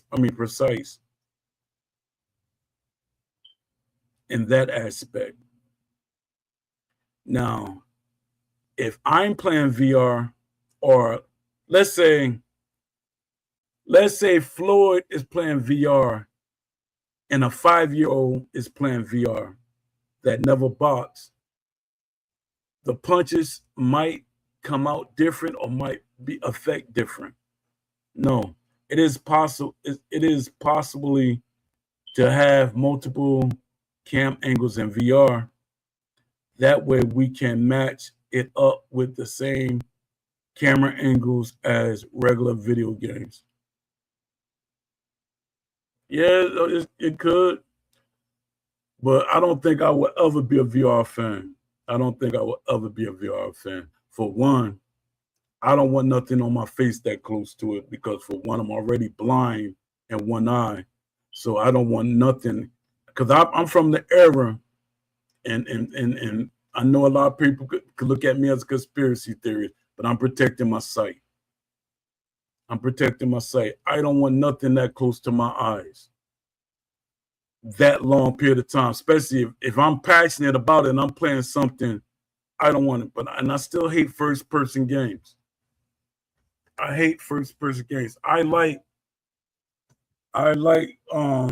getting I think and that's in the community, and I understand what you're saying, and I'm not disagreeing with nothing you're saying, because like I say, I'm for the community, because I know in the community there are different people that play the game differently.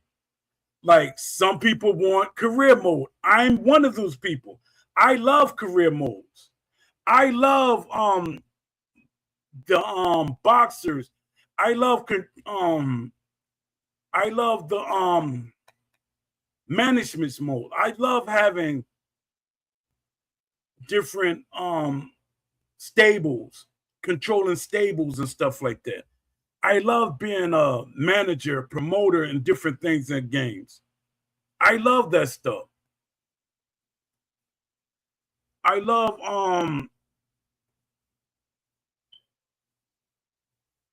career, like I said, career modes, ecosystems. These are things I'm a big fan of. So I might see things differently.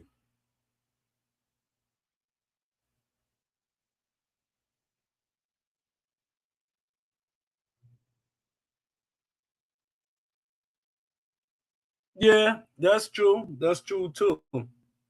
That's true too. But if we're talking about, let's say Floyd support the game because the game does, I mean, it implement things and right according to what VR is supposed to be. Because there is technology. We're getting, us as gamers, we're not getting the version that they already have out. They got versions that they're working on already that they're fine tuning.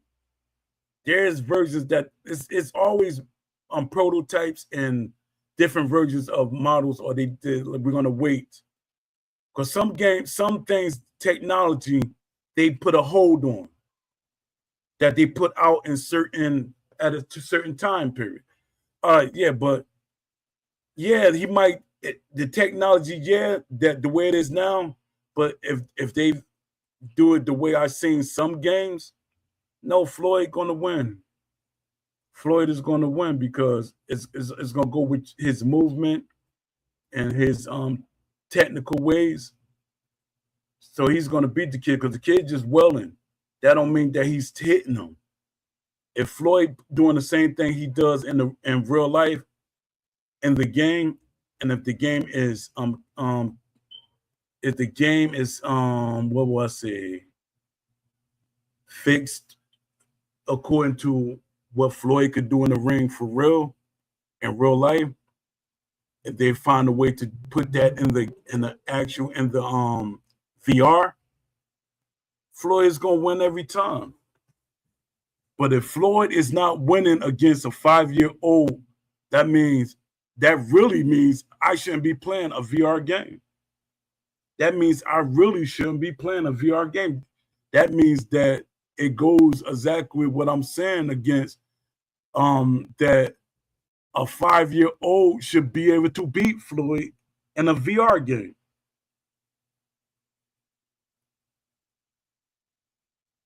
Yeah.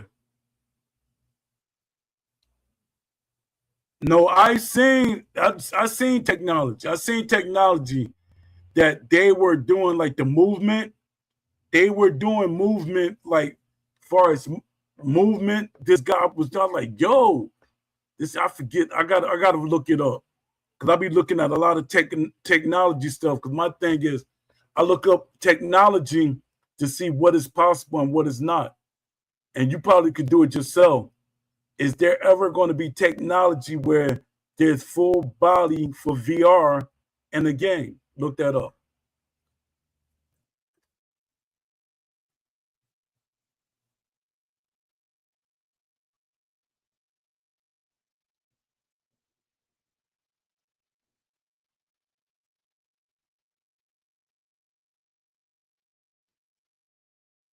Oh yeah, yeah.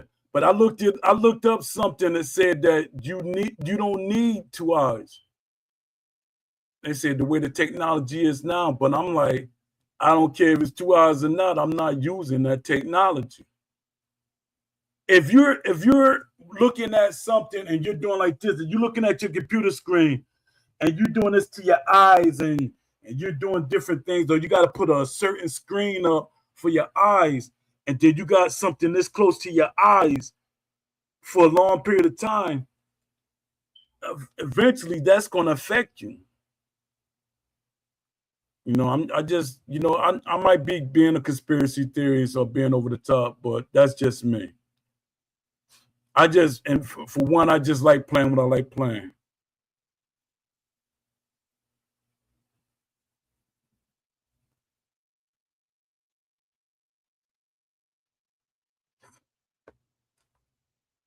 AJ Pack said, wait, let me ask this question because I think my boxing alternative VR is confusing everyone. It might be. It might be.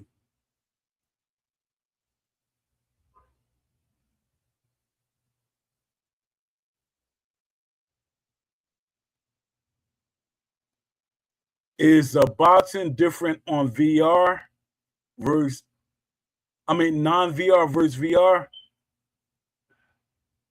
Yeah, they different. They're different. But it's weird to compare because it's like VR, you literally could control the boxing yourself, like far as you throwing the punches and everything. Even though some of them don't look that good and everything, it's not that the technology is not the technology that we have today. Do your research, AJ, because there's VR more advanced than what we think. Do your research.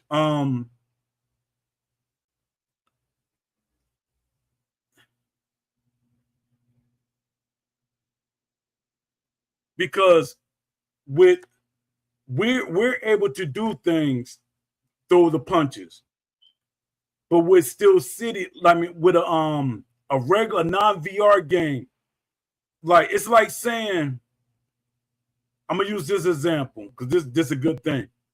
This is a good example. When we look at the NBA basketball game,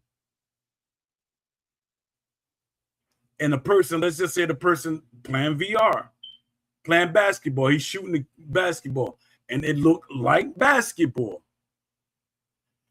But you're playing NBA 2K. It looks like basketball. It's the visuals. Everything visuals. Yeah, your experience is different, but the visuals going to always be. Control mechanics is different, but is the boxing different?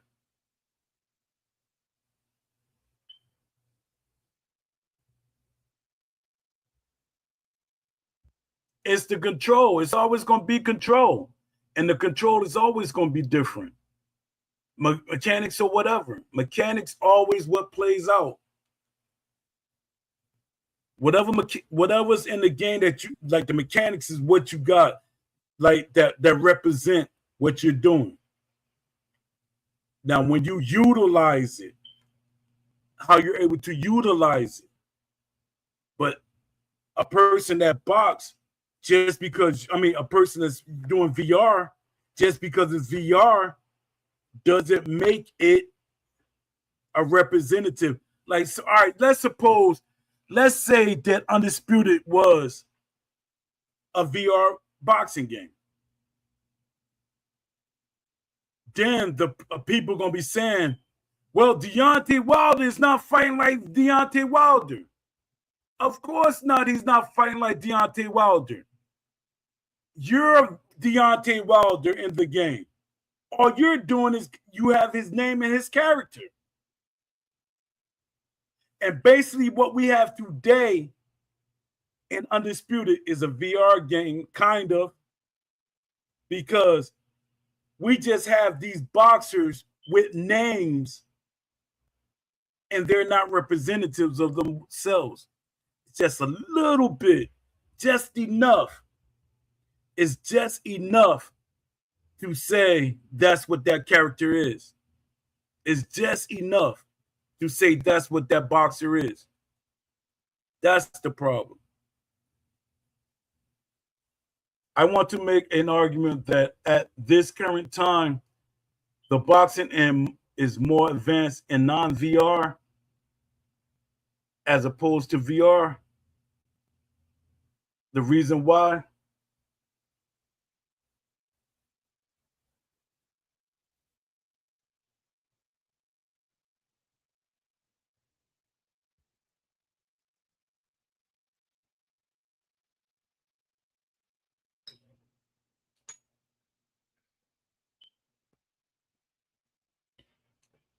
And I'm not disagreeing with that, because if you'd ask me and tell me to be honest, I would say they both trash right now. The way the way that most games are portraying boxing right now, I would say they both trash. VR controls are broken. Yeah, they 100% are broken. It is not advanced enough yet to capture our emotions. And it's advanced enough, but the thing is, when are they going to put out the advancements that they really have? Because it's a lot of motion caption, VR that's out there that is being used. Because when they use this is a good example, and this was told to me. I'm not guessing. This was told to me. When people do motion caption, that is VR. When you use Xbox, they got a thing that you could use Xbox motion caption. That is VR. But the technology is there. But a lot of companies don't want to put the time into it because they know VR is not going to sell that much.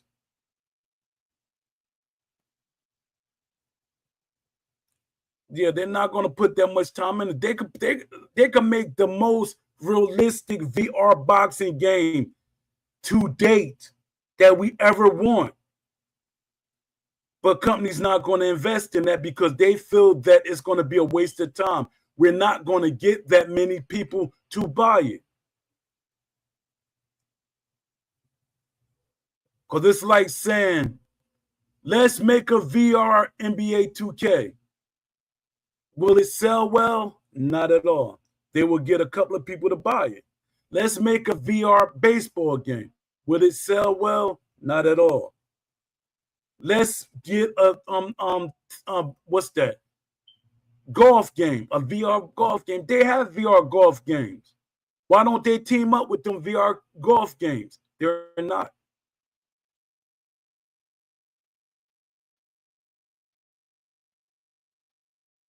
Yeah. Yeah.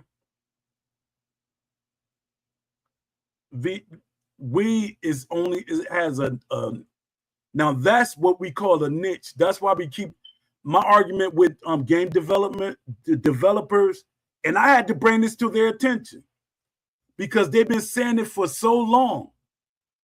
I had to bring this to game developers' attention. They say boxing is a niche sport.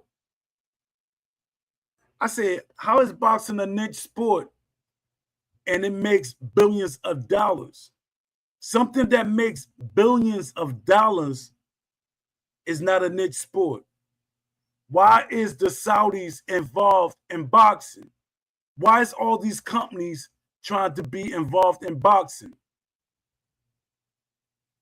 Because boxing is not a niche sport. The only way that boxing is a niche sport is in video games. But then we could say boxing is not a niche sport in video games because there's been over 100 boxing video games in different aspects. So it's not a niche sport. But when it comes to VR, VR is niche in all sports. VR in general. A lot of companies don't look it up. I did my research on the VR. A lot of companies scared to invest in VR. They're scared to put a lot of resources in creating VR. A lot of companies that do VR is because they have that disposable income. We can do it. If a company was going to like go all out and make a VR game, it would be the Saudis. It would be if they get EA. I mean, if they really like invest in EA and they say, all right, we're gonna bring out another Fight Night champion or another Fight Night game, and it's gonna be VR. That is going to be all out. That if they're gonna make that VR, will be the most realistic VR game ever. And AJ, look up the VR thing. Like, say, if they do full body VR, is there's technology out there for full body VR? Is it out there? And you'll be like, Dad, so why are we at a game? And it'll go back to what I'm saying. Companies don't, let me see. There's more current VR boxing games than there are non-VR, though. Yeah, because they trying to make it, they trying to see, it's like you just keep putting stuff out there. It's like you advertising something. Put it out there. See how much fans will ask for it. We invest a little bit in it. It's like putting out a product a little bit by a little bit because they know the technology exists to make it at that next level. Let me see. Because I know I did a research on it. Let me see.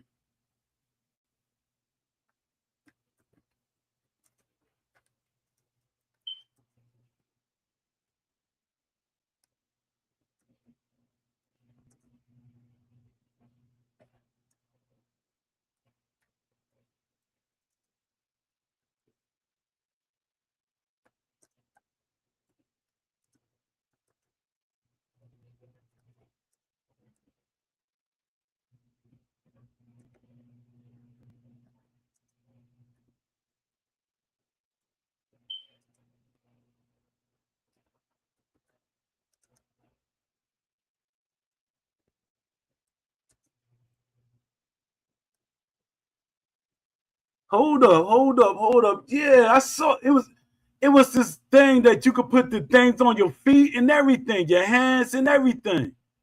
You put the sensors on your feet. You put the guy put the things on your hands. Yup, your hands, your feet for your movement. Yeah, there is technology out there. Hold on, let me finish writing what I was writing.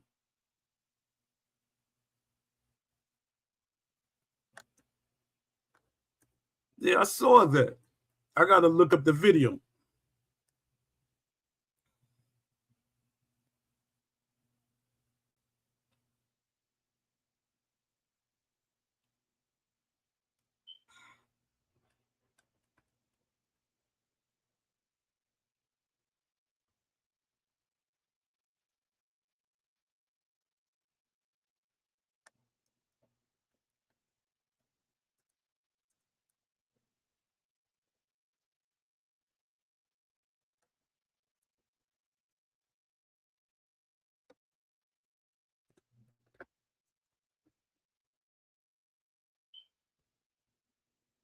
Yeah, the technology is out there.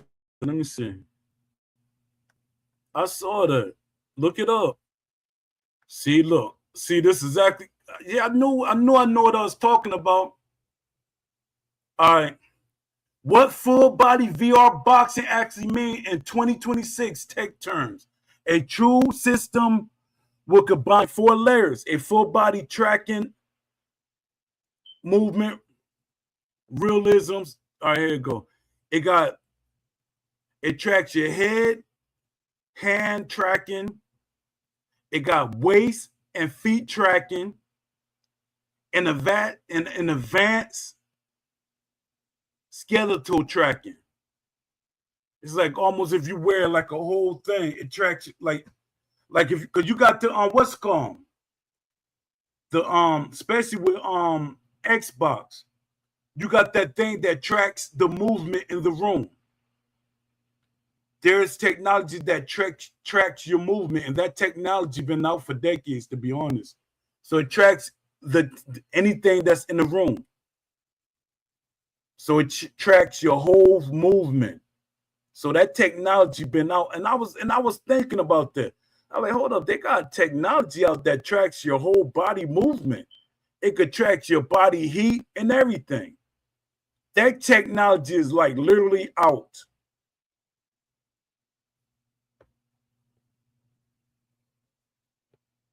Let me see. Look it up. Let me see. It's called. Let me see. Let me see. High realism and movement and partially realism and impact, similar sensation, but full real world physics force simulation. Real world force simulation. Let me see the tech. Let me see the technology. The actual technology. Let me see.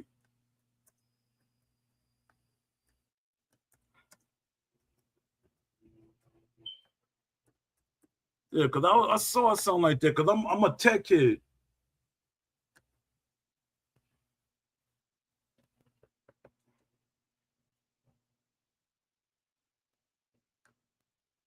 Head mount VR systems, full body tracking systems. Let me see. Motion. Yes, it's a haptic feedback for like if you get hit. So yeah, they got a system. It's actually a system out there for that. No, the tech that I saw, no, it's not green. That tech is not green. I was watching the guy. What was he doing? Was he boxing or something? He had on the technology.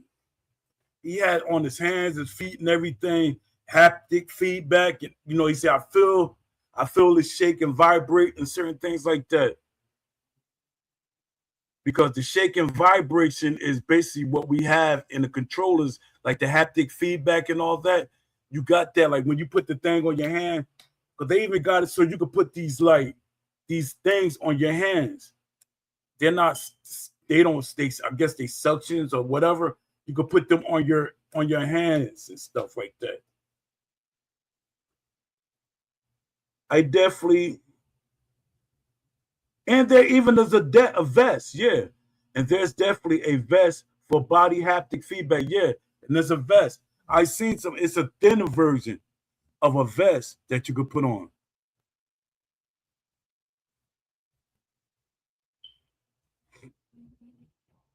Yeah, but the technology is out there 100%. I'm gonna try to find a video and I'm gonna send it to you. Yeah, but the tech is out there. It's just that they're not in a rush to put it out because they feel that it's not going to do as well as a person like a lot of y'all say a lot of the things that I want, y'all will be like, ah, man, that's a waste of time. It's not going to sell.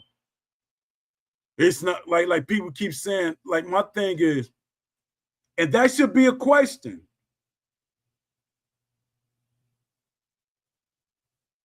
The videos on YouTube are only 1 year old. No, I seen something with that vest was one of them, but I seen something else. But my thing is, I forgot what I was saying because I got distracted. For the hands, 3 years age. 3 years ago. I gotta find some more videos. But what was I looking at? Because I'm always on the internet looking up technology, so I gotta look. Because I probably wasn't even on YouTube. But I gotta look because my thing is I always if somebody's not actually asking me stuff,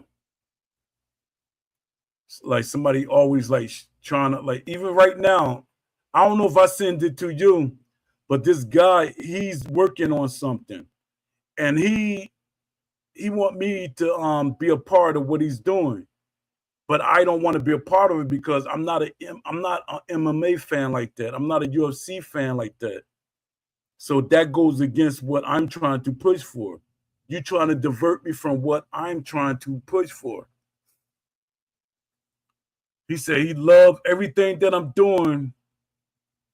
It looked like he's a businessman. I'm gonna send you the post that he sent me. It's like every day somebody always like trying to,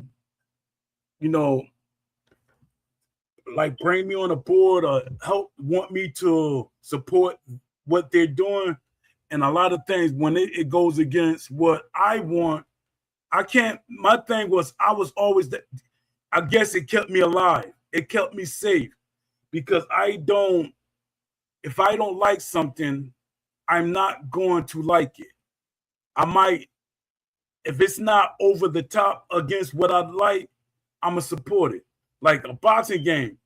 If it's arcade or something, I might support it from afar, but I'm not going to directly support it and help it gain a lot of steam. And then companies think that is what everybody wants. My thing is options. I'm always for options. I don't think anybody should be pushed away from having options. There's a lot of people that agree with what I say, and they know what I'm saying is that I'm not pushing them out. I'm not saying that what they want is invalid. Like one of my good friends, I call him a friend. I call him, a brother. Don Diddy. He don't want a hardcore boxing game. He don't want a realistic boxing game, but he loves boxing.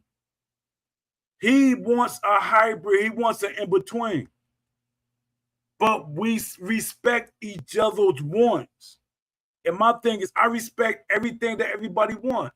Hey, a VR version. I want that in a game. But I got pushback from that. What was that? 10? No, it was more than that. 15 years ago. I got pushback on that. I got pushback from EA. I was saying y'all should make a VR version of Fight Night. And when they pushed back on that, I said it should be a mode. VR should be a mode. And they pushed back on that. Y'all really don't know the no, I'm not talking about you. I'm just saying in general. People don't know the conversations that I put out there. Because my thing is, when I think about things, I think about the community. I think about, like, if this was my game, I want everybody to buy it. I want a casual fan to become a hardcore fan. I want everybody to be represented in the game. That's how I think. Is it realistic? It might not be realistic. But I think with a company like EA, being that they are a multi-billion-dollar company, it wasn't too out of pocket for me to ask for that. It wasn't too out of pocket for me to ask for that. Because if y'all would have seen the things that I saw that EA was wasting money on, it's a lot of things they were wasting money on that they could have invested that in a lot of other things. Steel City is doing the same thing right now. That's why I be saying Steel City is the bootleg EA. They are the Temu EA. Steel City is the Temu EA.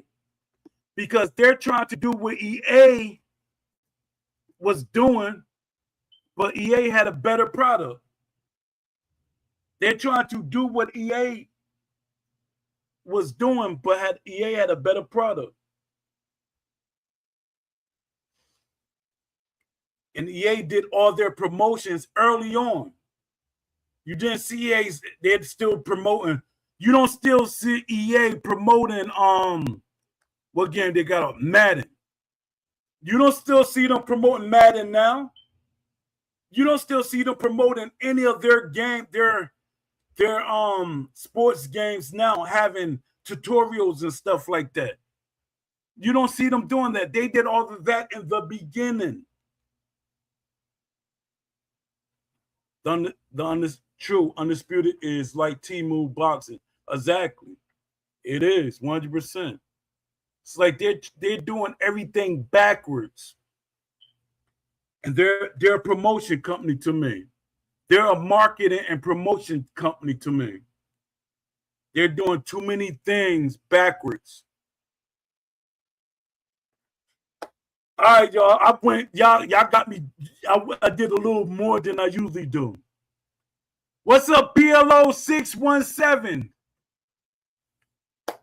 Shout out to. Let me give my shout outs. I'm gonna start off with my shout outs. I'm in the show like that. Shout out to I'm Precisely. Shout out to Lamont Davis. Shout out to Claimer Uncut. Shout out to Leafy Beak Fighting. Shout out to AJ Pax. I shout you out every day.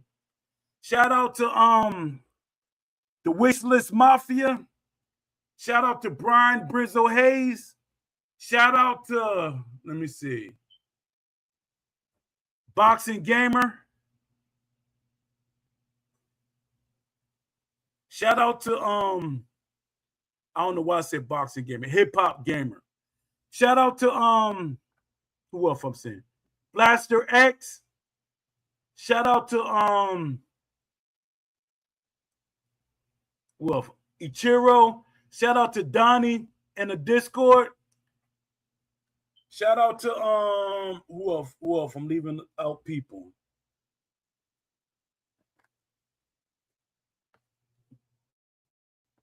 Shaolin Phrase 187. Support these people. Shout out to man, shout out to all of y'all, man. Shout out to Box Eye View. Shout out to JMMA. And again, JMMA. Get a brother a little support, man. Little support. That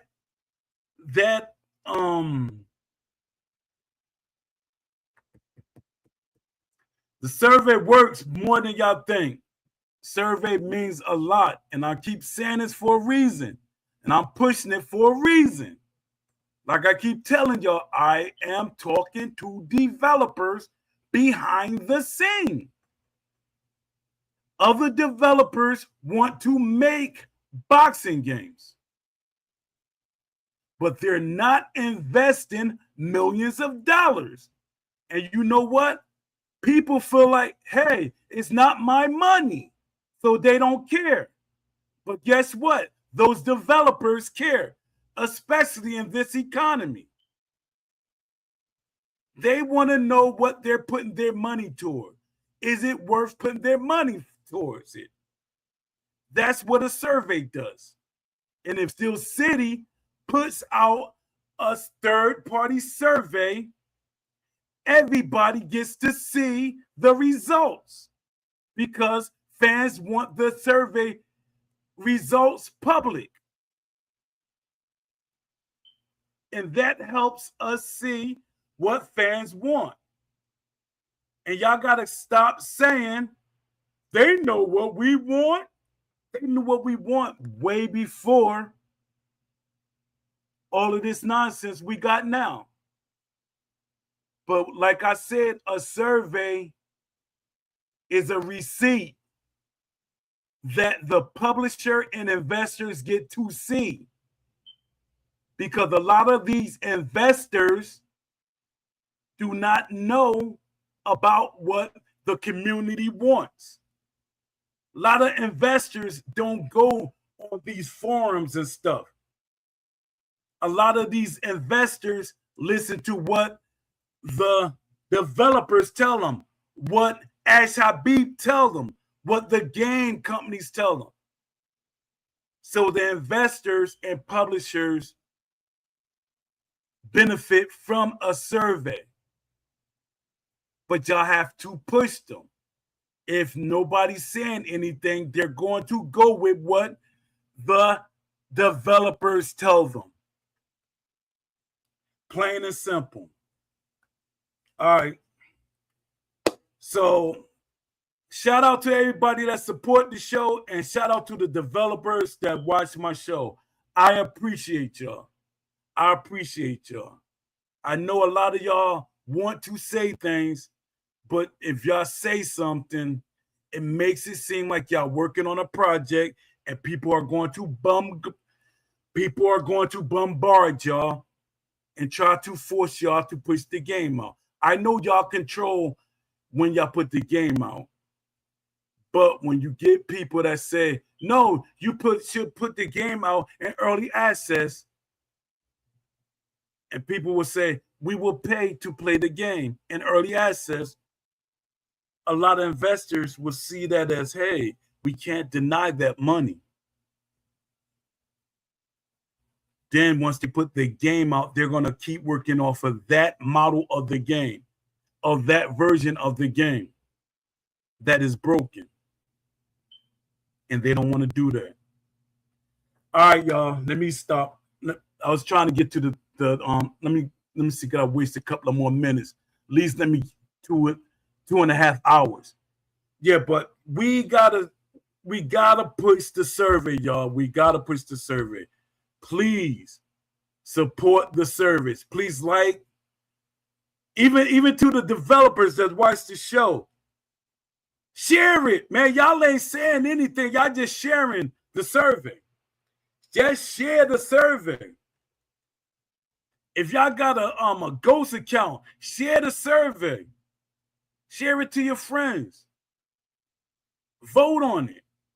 Even if it might go against what the fans want, vote. Just numbers. Come on, y'all. All right, y'all. Till tomorrow. See y'all. See y'all tomorrow. Peace. All right.